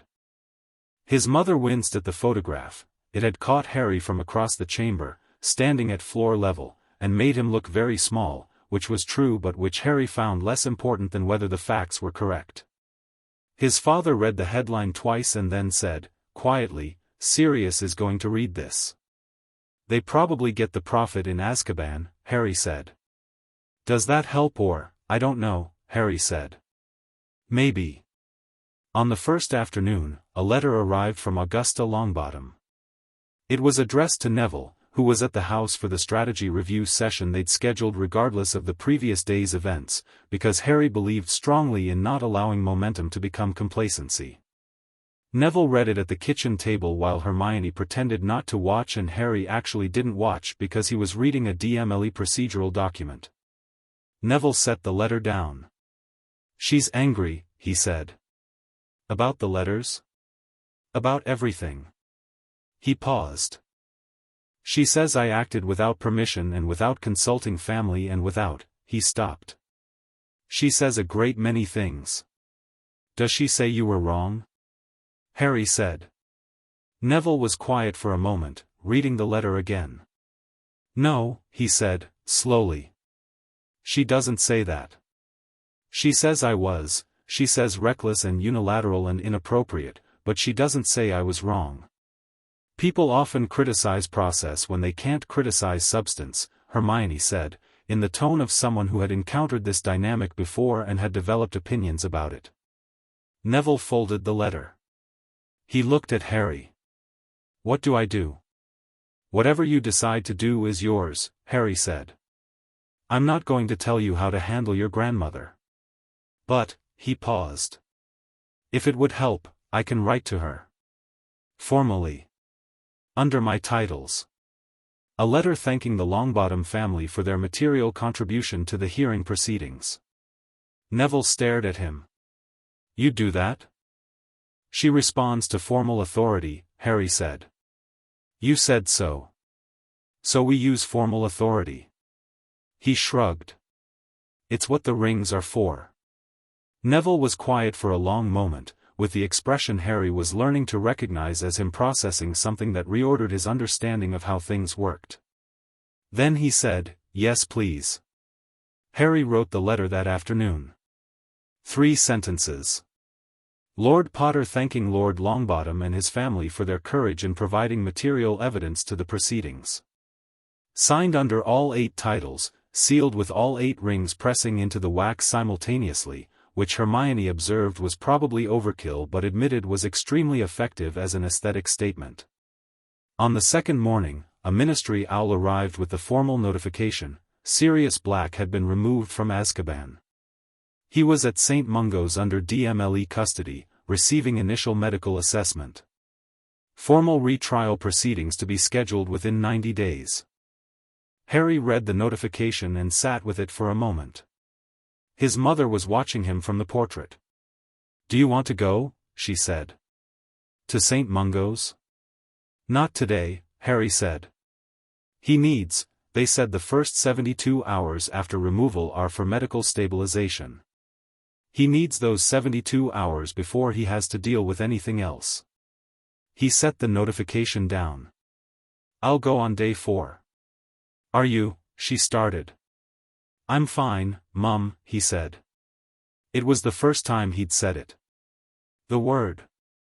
She went completely still in the portrait, and he realized what he'd said, and felt the word in the air between them, not wrong, not too much, just large in the way that right things were sometimes large. Okay, she said, softly. Okay, sweetheart. Day 4. St. Mungo's Hospital for Magical Maladies and Injuries was in Muggle London on Oxford Street, accessible through a department store's window display, which Harry found characteristically wizarding in its commitment to concealment through obviousness. He arrived at 11 in the morning with Ragnok, who had insisted on accompanying him and whose presence, Harry acknowledged, was both practically useful and personally steadying in a way he wouldn't have admitted to anyone except possibly his parents. The DMLE officer on Sirius Black's ward was a young Auror named Tonks who had spiky purple hair and who knocked something over in the corridor when they arrived and then righted it with impressive nonverbal magic and turned around with the expression of someone deciding not to acknowledge what had just happened. Lord Potter, she said. He's awake. He has good days and bad days, they said, and today is, she paused, seemed to calibrate. Today is a clear day. He recognized my name when I said it this morning. Does he know I'm coming? I told him this morning. She paused again. He cried. Harry nodded. He thought about Ragnok's warning, reading about it and seeing it are different things, and he put himself in the correct frame of mind the way he did before difficult things, not by reducing his expectations of what he'd feel but by being honest with himself in advance about what it would cost. Then he walked into the room. Sirius Black was thin. That was the first thing, the specific thinness of someone who had been systematically deprived of nourishment for years, not the thinness of illness but the thinness of subtraction, of something taken away in small amounts over a very long time. He was in a hospital bed, sitting up against pillows, wearing a plain white hospital robe, and he was looking at the door when Harry opened it. His face it had the structure of someone who had been handsome, that structure still visible under what 8 years of Azkaban had done to him. His hair was grey and black and long, and his eyes were grey, and they were clear, which Tonks had said and which Harry registered now with the specific relief of a variable resolving correctly. They looked at each other. Sirius's face did something complicated. He pressed his lips together. His hands on the white blanket were very still, the hands of someone who had learned in a stone cell that stillness was the only thing that helped. "You look like James," Sirius said. His voice was rough from disuse, the edges worn. "I know," Harry said. "I've got my mum's eyes." "You've got her everything else too," Sirius said. He gestured at his own face vaguely, the expressions. "The way you looked at me when you came in. James used to look at things to figure them out, like a puzzle. Lily looked at people." He stopped. "You're doing both at once." Harry pulled the chair from beside the wall and sat down. "How are you feeling?" "Like someone who's been in Azkaban for 8 years, Sirius said, with a flatness that was also the first trace of something dry and recognizable, the specific humor of someone who would joke rather than collapse and who had kept that instinct alive through everything. "The healers say my magic is intact. They said apparently that's not guaranteed." He looked at Harry. "You got me out." "Yes," Harry said. Sirius stopped. "Tried again." "How old are you?" 10, Harry said. Sirius made a sound that was not quite a laugh. He pressed his hand briefly against his eyes. "Of course you are. Ragnarok handled most of the legal groundwork," Harry said. "Hermione did the wand evidence research." "Neville, who?" "Friends," Harry said. He paused. "We found Pettigrew's wand at the scene evidence. That was what broke the case open." Sirius went very still. A different stillness from the careful stillness of before, the stillness of a specific emotion landing after a very long wait. "Pettigrew," he said. His voice had changed. "Peter is alive, probably," Harry said. "Somewhere. In animagus form, we think." He watched Sirius. "When you're well enough, I need to know everything you know about him. About where he might go, who he might use, what form he took." "A rat," Sirius said. His voice was flat with something that was not quite hatred, something colder and more precise. "He was a rat." "I know," Harry said. "We're looking." Sirius looked at him for a long moment. Then he said, "James used to say, when you were born, he used to say you were going to cause him trouble." He stopped. He meant it as the best thing he'd ever said about anyone. "So I've been told," Harry said. Sirius laughed. It was rough and short and real, a real sound, not performed, not polished, the laugh of someone discovering that a thing they'd lost still existed. He pressed his hand against his mouth and his eyes were very bright, and Harry sat in the chair beside the bed and let him have it. After a while, Sirius said, "What happens now?" "Legally. Formal retrial within 90 days, Harry said. "With the wand evidence on the record, the case won't get anywhere near conviction. The prosecution's entire basis is the assumption that you killed 13 people, and the wand evidence shows you didn't.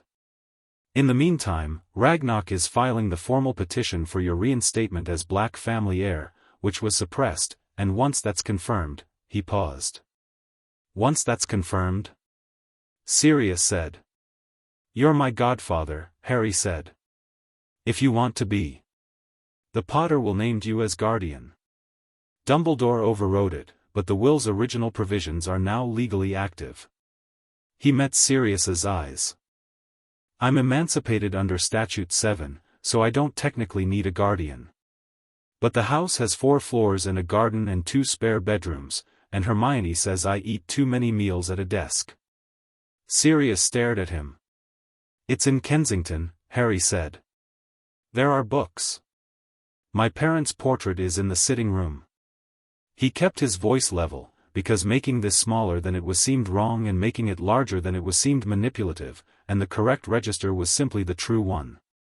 I'd like you to be there. If you want.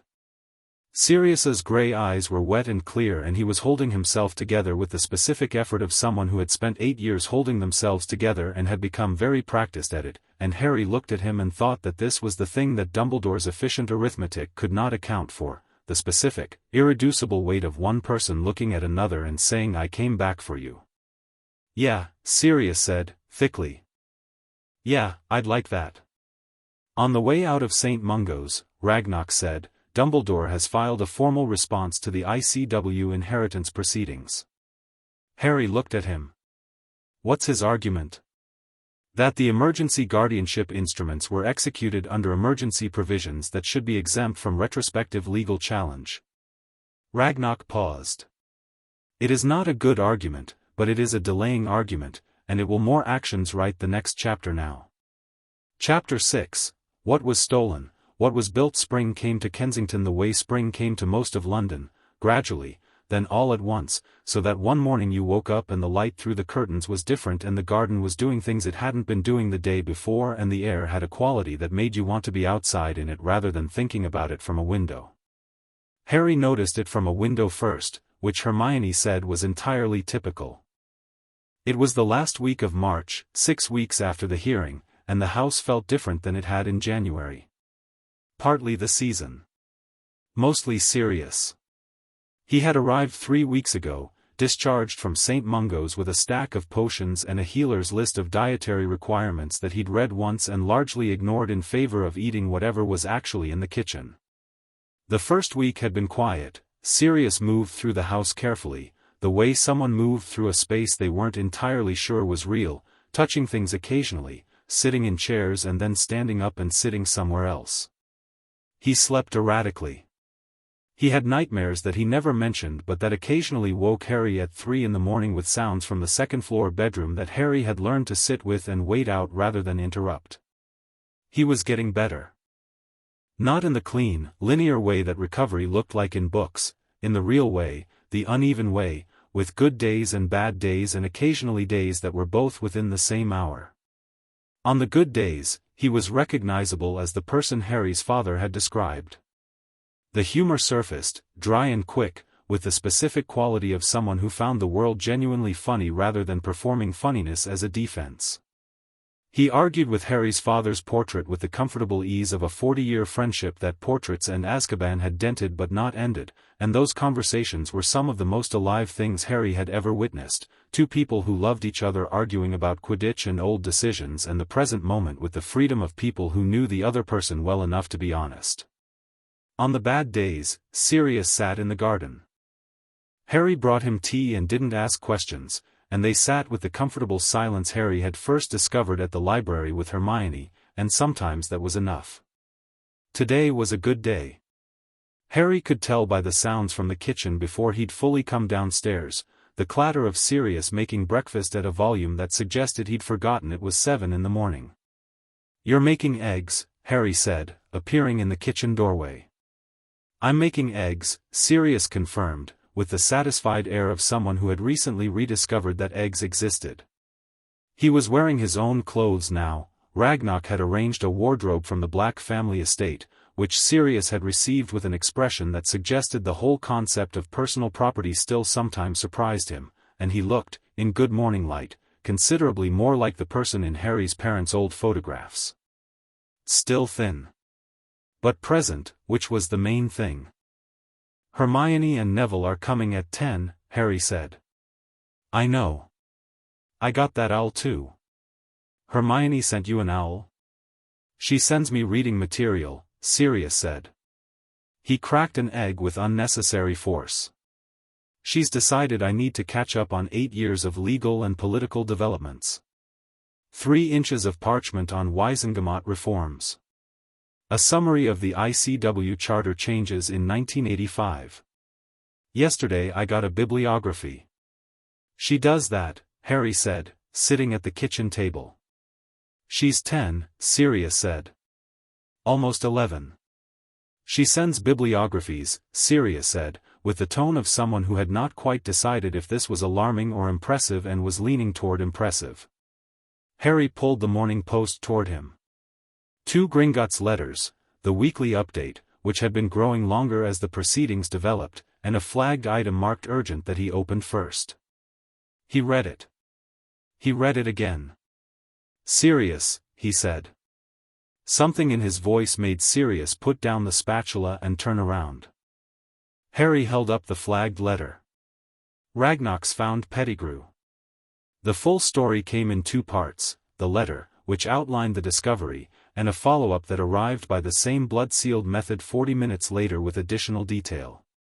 Harry read both at the kitchen table while Sirius stood at the opposite end of the table and did not sit down, because Sirius on relevant news moved like a person whose stillness had a threshold. Gringotts' Animagus registry cross-reference had been running for 6 weeks.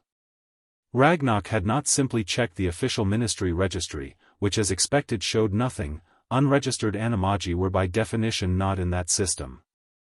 He had instead cross-referenced against a secondary source, the Gringotts Vault access records for every account that had been accessed by a rat animagus in human form, which was a category the bank tracked for vault security purposes because animagi who could transform into small creatures represented a specific physical access risk. This search had turned up 3 accounts accessed by someone whose biometric magical signature matched an animagus transformation state. All 3 accounts were in the name of Arthur Weasley. More specifically, the Weasley family kept a rat as a household pet. The rat had been in the family for 12 years, older than any rat should naturally live. Its name, according to the records Ragnar had sourced through a property inventory filed with the ministry when the Weasleys' home had its wards renewed the previous autumn, was Scabbers. Harry set the second letter down. He's been living with a family, Sirius said.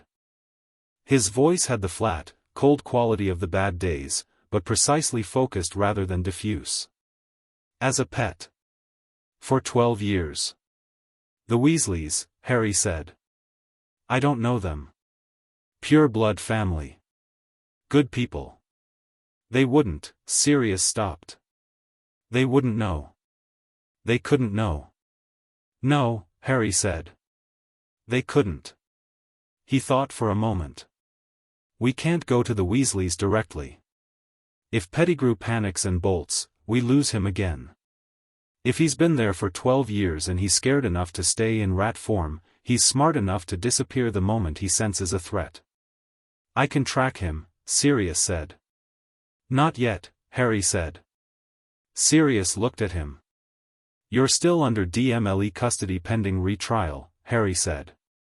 If you leave the designated radius without authorization and Pettigrew escapes because he saw you coming and the ministry finds out, it compromises both the retrial and the Pettigrew case. We do this through Amelia Bones. He met Sirius's eyes, which were doing something very complex. I know. He was my friend, Sirius said. Flat. Simple. The kind of thing you said when the weight of it was too much for elaboration. I know, Harry said. We're going to get him. But we're going to get him in a way that sticks, legally, evidentially, permanently. So that there is no possible world in which he walks away from this. Sirius was quiet for a long time. He picked the spatula up, looked at it, set it back down. Outside the kitchen window, Neville's herbs were doing extraordinary things in a raised bed that Neville had constructed on his 4th Thursday visit using instructions from the Advanced Herbology book and what Sirius had described as a frankly unreasonable amount of optimism about the London climate. All right, Sirius said. We do it your way. I'm going to owl Amelia this morning, Harry said.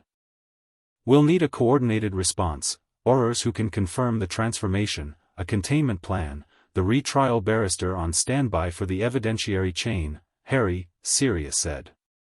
Harry stopped. Sirius was looking at him with an expression that was something Harry had been seeing more of lately, not the complicated grief and wonder of the hospital room, but something quieter and more sustained, the expression of someone who had been observing for weeks and had arrived at a conclusion they were still getting used to. "Your dad would have loved this," he said. "The whole," he gestured at the letters, "the strategy, the general architecture of a 10-year-old legally dismantling the most powerful wizard in Britain. He would have been absolutely insufferable about it." "He is, a bit," Harry said. "In the portrait." Sirius laughed, "The real one, rough and short." "Yeah," he said. "I know. I've been on the receiving end." He picked up the spatula again.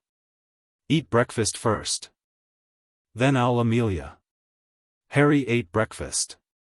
Hermione arrived at 10 with the expression she wore when she already knew the important news and was managing the fact that she'd found out from a secondary source rather than a primary one. She had old Ragnarok directly, Harry deduced, because of course she had. "Pettigrew," she said, in the entrance hall, still in her coat. "Yes," Harry said. "I have notes," she said. "Of course you do," Harry said. "Come in." Neville arrived 8 minutes later, slightly out of breath, with a copy of the Daily Prophet under his arm and an expression that Harry had learned to read as "Something has happened and I am ready to assist, but please tell me what's happening." They gathered in the sitting room.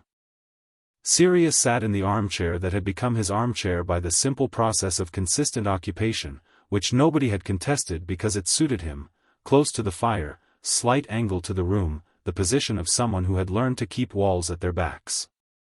Hermione had the sofa with her notes spread around her. Neville sat on the floor, which he often did because he said he thought better at ground level, which Harry had decided not to question. Harry stood at the correspondence desk and laid out the situation in clear, sequential order. The Gringotts discovery. The Weasley household. The constraints on Sirius's movement. The evidentiary requirements for Pettigrew's capture to be legally useful rather than just satisfying. "The retrial is in 4 weeks, Hermione said, when he finished.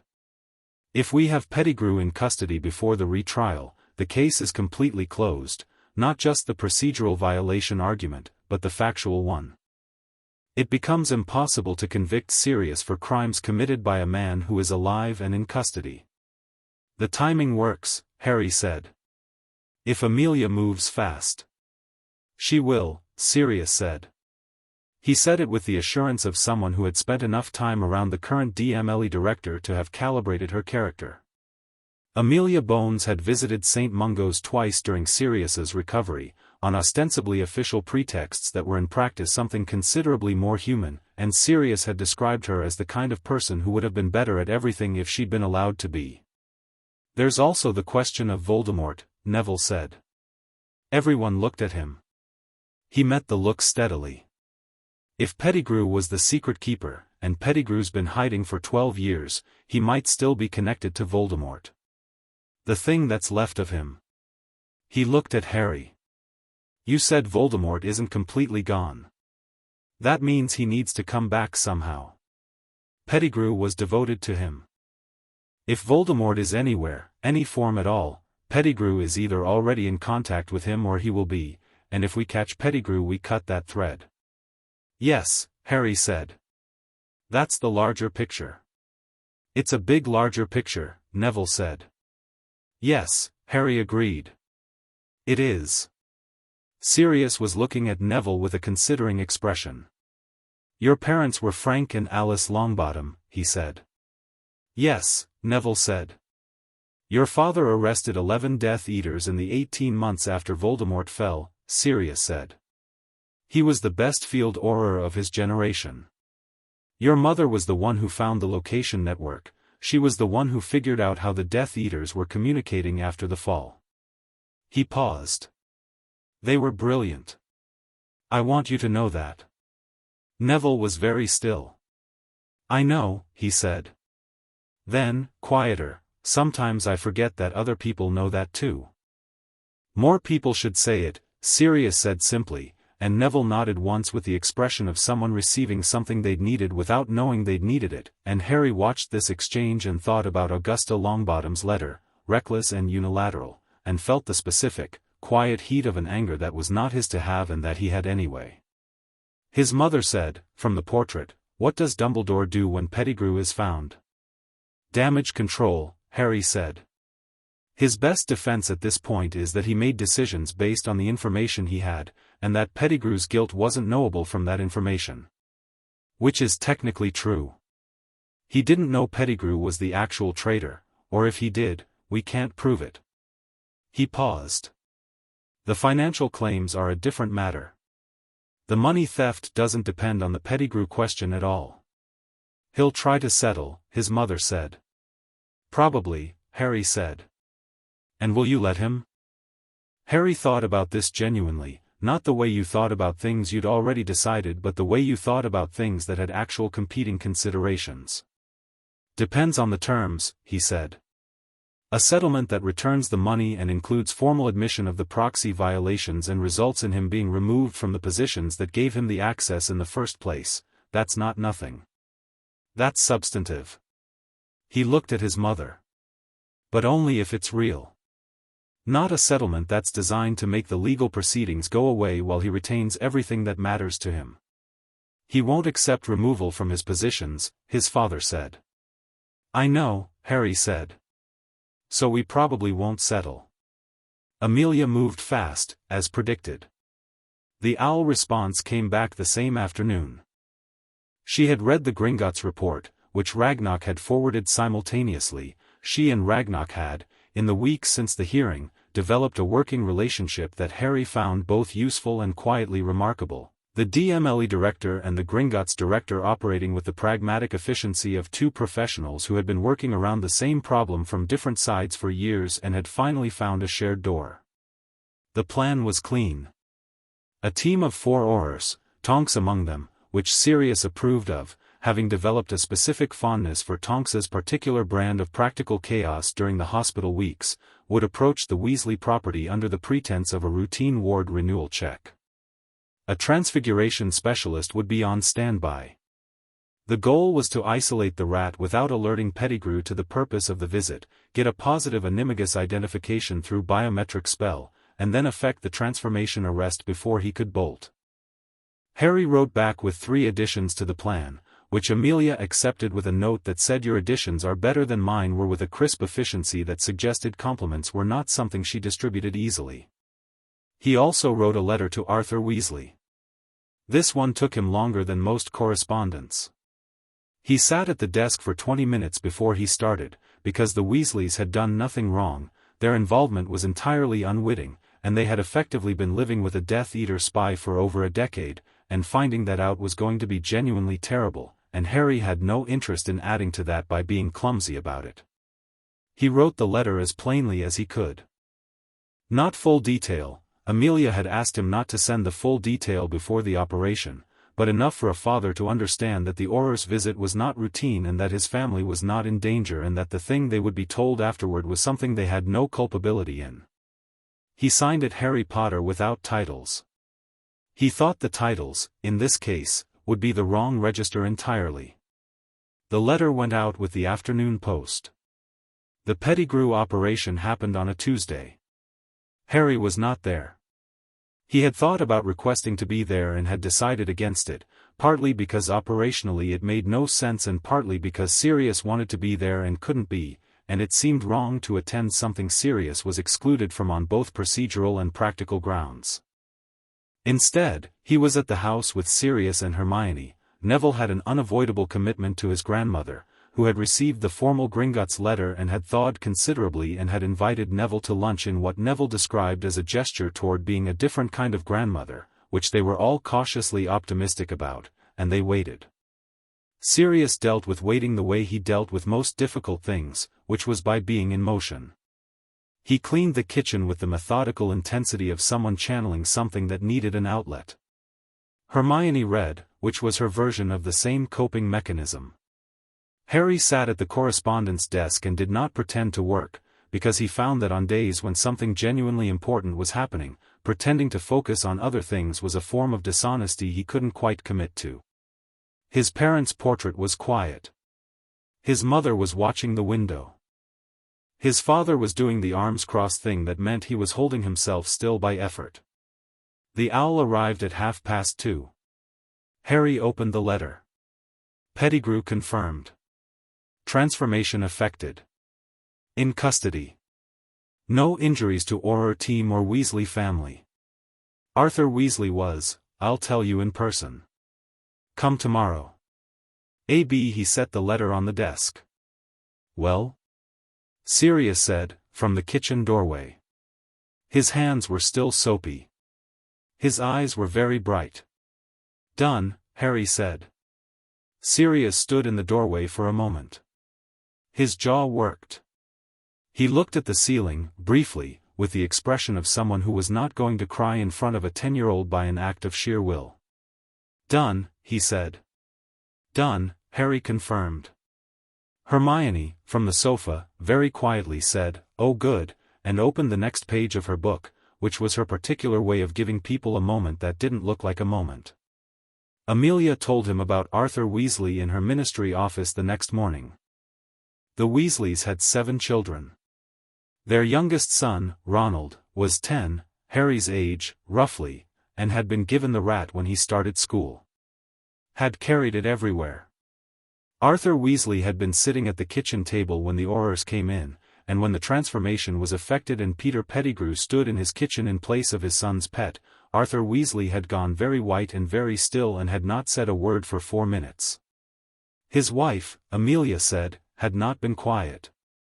The summary of what Molly Weasley had said about Pettigrew in the subsequent 12 minutes was not something she was going to put in an official report, and she said this with the nearest thing to warmth Harry had seen from her, the warmth of someone who had been genuinely pleased by another person's reaction to something terrible. "They're good people," Amelia said. "They're going to have a hard time processing this. Can I write to them again?" Harry said. "I think that would be well received," she said. He wrote to Arthur Weasley that afternoon, and this time he included more, not an apology, because he had nothing to apologize for, but an acknowledgement, which was different. An acknowledgement that they had been put in an impossible situation by someone else's choices and had handled it with the specific dignity of people who hadn't known there was anything to handle. Arthur wrote back in 2 days. His letter was warm and slightly overwhelmed and ended with an open invitation to visit, which Harry noted and set aside for the future in the category of things he intended to follow up on.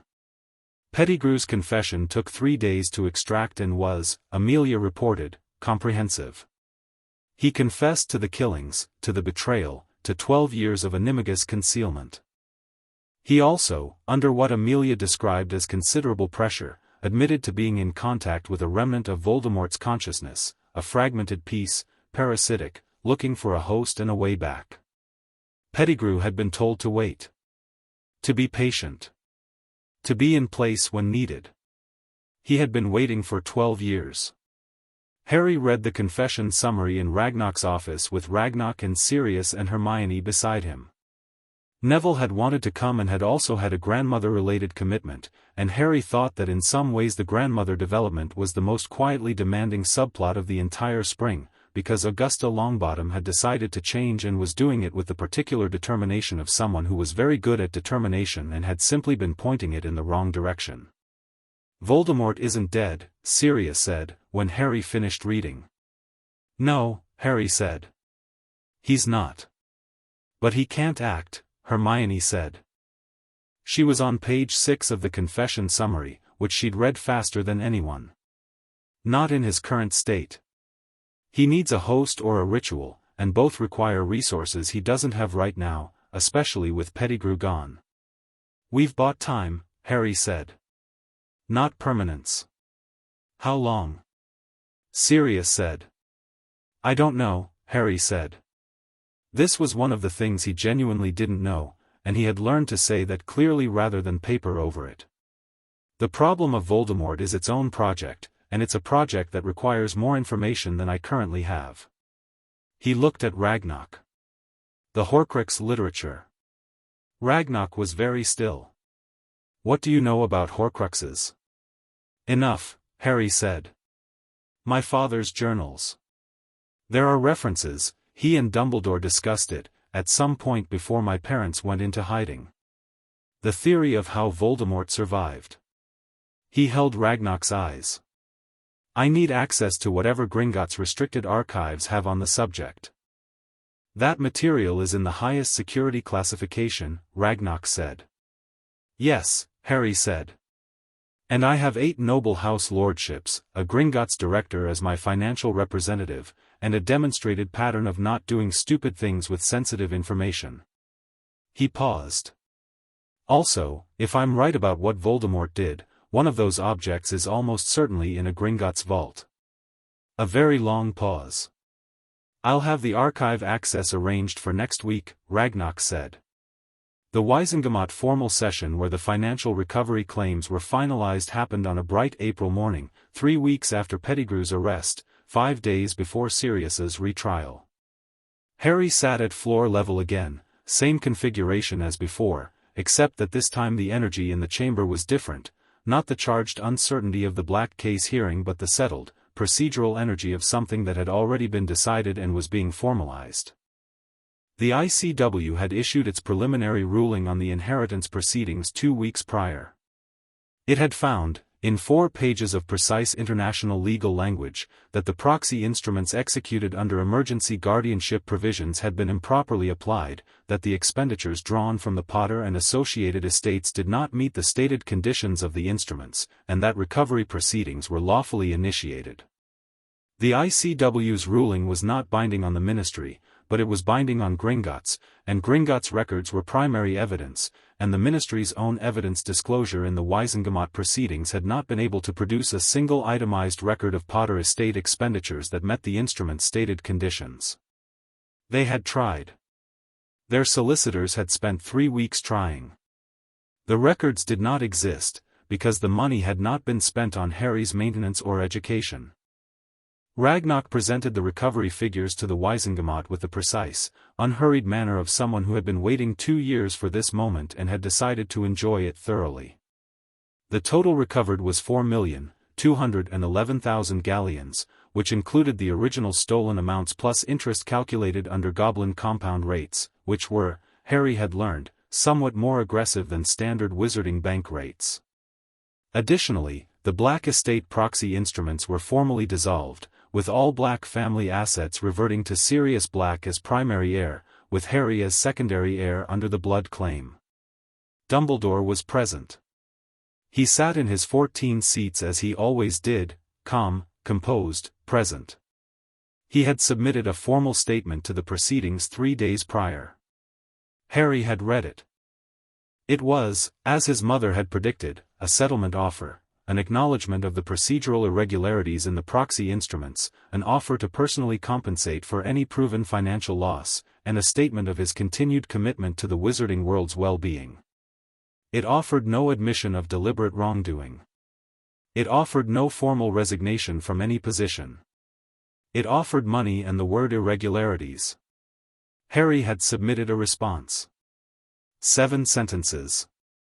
He had declined the settlement terms, noted that the ICW proceedings would continue, and informed the Wizengamot that he was requesting a formal motion on the question of Dumbledore's continued suitability to hold the position of Chief Warlock given the evidence presented in the current and preceding proceedings. The motion was on the docket today.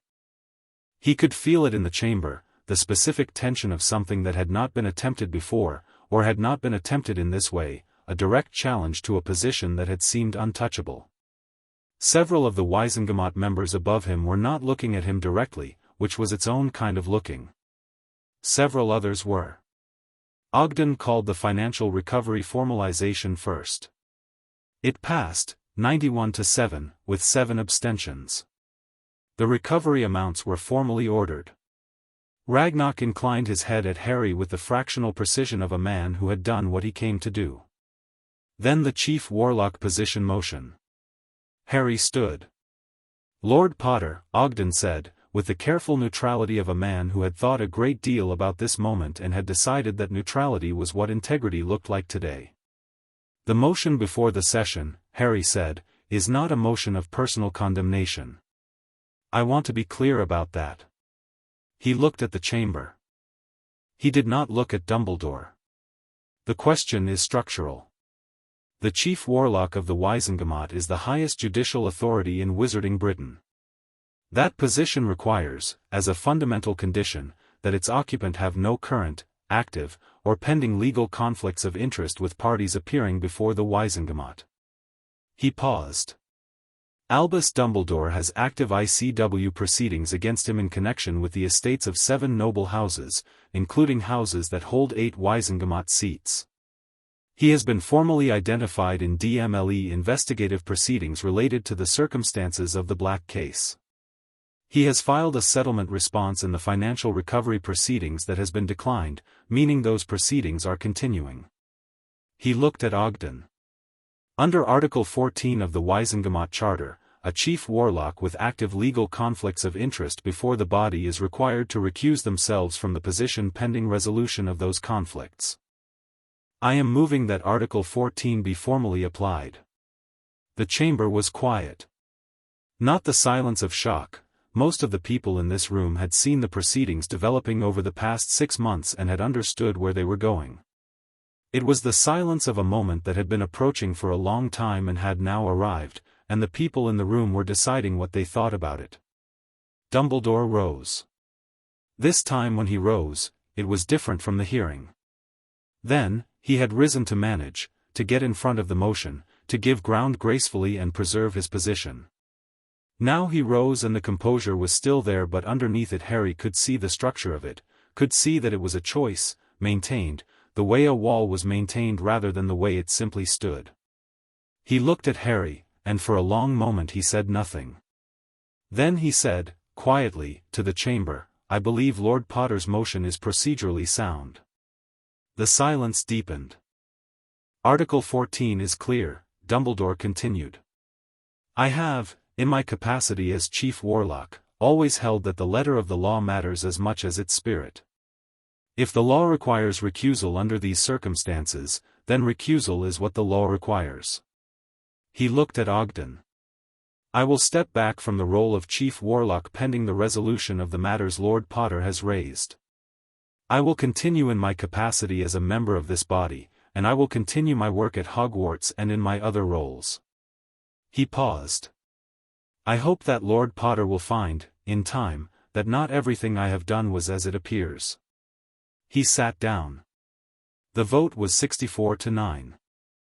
Ogden announced it with the same flat precision he brought to everything, and the gavel came down, and Albus Dumbledore was formally recused from the Chief Warlock position, and the chamber began the low urgent conversation that would spread through every corridor of the ministry and every table at the Leaky Cauldron and every copy of tomorrow's Daily Prophet. Harry sat down. Hermione put a document on the table in front of him. It was the next item on her list, a filing date for the continued ICW proceedings, which she had already drafted the submission for. Now, she said. Give it 10 minutes, Harry said. She checked her watch. Fine. Sirius's retrial lasted 4 hours. It was, in terms of legal drama, almost anticlimactic, because the combination of Peter Pettigrew's confession, the wand evidence from the original scene, and Pettigrew's live appearance in the chamber, looking reduced and cornered in the way that betrayers often looked when the people they betrayed were present and the accounting had arrived, left the prosecution with nothing to prosecute. The evidence was not balanced. It was not even close to balanced. Pettigrew had killed the Muggles, had killed them with his own wand, had confessed to it in 3 different sessions with DMLE, and had then confessed again in the chamber, in the particular manner of someone who had decided that cooperation was the only thing left to them. The verdict of not guilty took the Wizengamot 14 minutes to reach. Sirius sat in the defendant's chair and heard it with his arms on the armrests and his eyes straight ahead and his expression completely still, the stillness of someone holding something enormous with both hands, and when Ogden announced the verdict and the chains on the chair went slack and disappeared, Sirius stood up and looked at the chamber and then looked at Harry, who was at floor level directly in front of him, and the expression that crossed his face was so many things simultaneously that Harry did not try to name them. He just said, "Hello, Sirius." And Sirius said, "Hello, Harry," and his voice was rough and real and entirely there. They walked out of the ministry into late afternoon April sunlight. All four of them, Harry, Sirius, Hermione, Neville, plus Ragnock, who was consulting a document as he walked in the way he always consulted documents while walking, and Amelia Bones, who had come out of the building behind them and stopped on the steps and looked at the sky with an expression that Harry thought was probably as close as she got to visible relief. Pettigrew goes to Azkaban, Sirius said. He said it without particular satisfaction, not because he wasn't satisfied but because the satisfaction was complicated by everything the fact of Pettigrew meant about people and trust and the specific betrayal of someone you'd loved like a brother. Life sentence, Amelia confirmed. Minimum. The confession includes the Muggle killings, the betrayal, the concealment. There's a possibility of additional charges relating to his Voldemort contact, pending how far the investigation goes.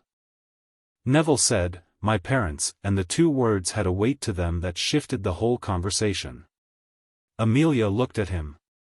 "Frank and Alice Longbottom's case is on the investigation schedule," she said, careful and precise, the way she said things when she was being honest rather than reassuring. "Bellatrix Lestrange and her associates are in Azkaban. What happened to your parents has been investigated. But the healers at St. Mungo's," she stopped. "I know," Neville said quietly. "I know they're not going to get better." He was not crying. He was not going to cry, Harry could see the decision in him. "I just want it to be on record. What was done to them? Properly. Not just the Lestranges, all of it. The circumstances." He looked at Harry.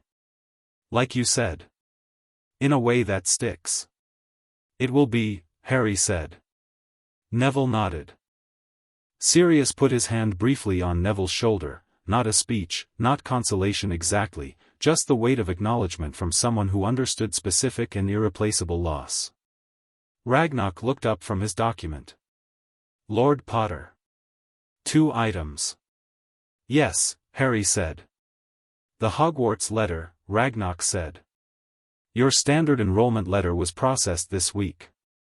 You turn 11 in July. The letter will arrive in summer." "I know," Harry said. "There is also," Ragnock produced an envelope from his jacket, "the burnished gold of the Gringotts blood-sealed system, the preliminary assessment from the Restricted Archive Review. The material you requested." Harry took the envelope. He turned it over in his hands. He did not open it yet. He looked at the group around him, Sirius blinking in April sunlight with the specific quality of a person relearning what it meant to be outside without walls, Hermione already thinking about the next thing, he could see it in her face, Neville standing with his hands in his pockets and his chin slightly lifted in the way it lifted on his good days, Ragnock already consulting the next document, Amelia on the steps behind them, looking at the sky. He thought about everything that had happened in the past 10 months. The letter in the cupboard. The inheritance test dish and the blood web forming in geometric lines. 8 rings on his hands and 8 names on a list and a vault full of his family's history that had been waiting for him. Sirius in the hospital bed. Pettigrew in a cell. Dumbledore recused. The financial claims recovered. The ICW proceeding running. 3 friends who argued with him and brought him reading material and grew impossible things in London gardens and were brave in the specific way that people were brave when they decided to be rather than when it was required of them. He put the envelope in his jacket pocket. "Right," he said. "Shall we go home?" "Yes," Hermione said. "Yes," Neville said. Sirius squinted at the sun. "Is there food?" "There will be," Harry said. They walked back through London in the late afternoon light, and the city moved around them with its ordinary, indifferent, entirely appropriate momentum, not knowing or caring about the things that had been resolved and the things that were still in motion, and Harry kept his hand in his jacket pocket around the Gringotts envelope and thought about what came next. Not with anxiety. Not with the compressed tension of someone managing a threat. With the specific, forward-facing focus of someone who understood their position clearly and had a great many things still to do and was, genuinely, ready for all of them. Hogwarts in September. The Horcrux archive material, unread in his pocket. Voldemort, fragmented and waiting, somewhere in the dark. The ICW proceedings continuing. His father's journals, not yet fully read. The Weasley family's open invitation. Neville's parents in St. Mungo's, whose story deserved its proper accounting. The Ministry, changed in small ways that would become large ways over time, as small changes did. And at the center of all of it, in a Kensington townhouse with good light and a garden that had no business being as alive as it was in April, a portrait of his parents above a fireplace and a chair that had become Sirius's chair by the simple right of consistent presence, and a table where 3 people sat on Thursdays and argued about things that mattered. The cupboard had been 3 feet by 6 feet, and it had felt permanent. It had taken 1 letter and 1 night and 1 set of documents to make it as gone as if it had never existed. He walked through London with his friends and thought, this is what I'm building instead. And it was, so far, better than anything Julius Caesar had ever built, and it was not finished yet, and that was fine. That was, in fact, exactly right.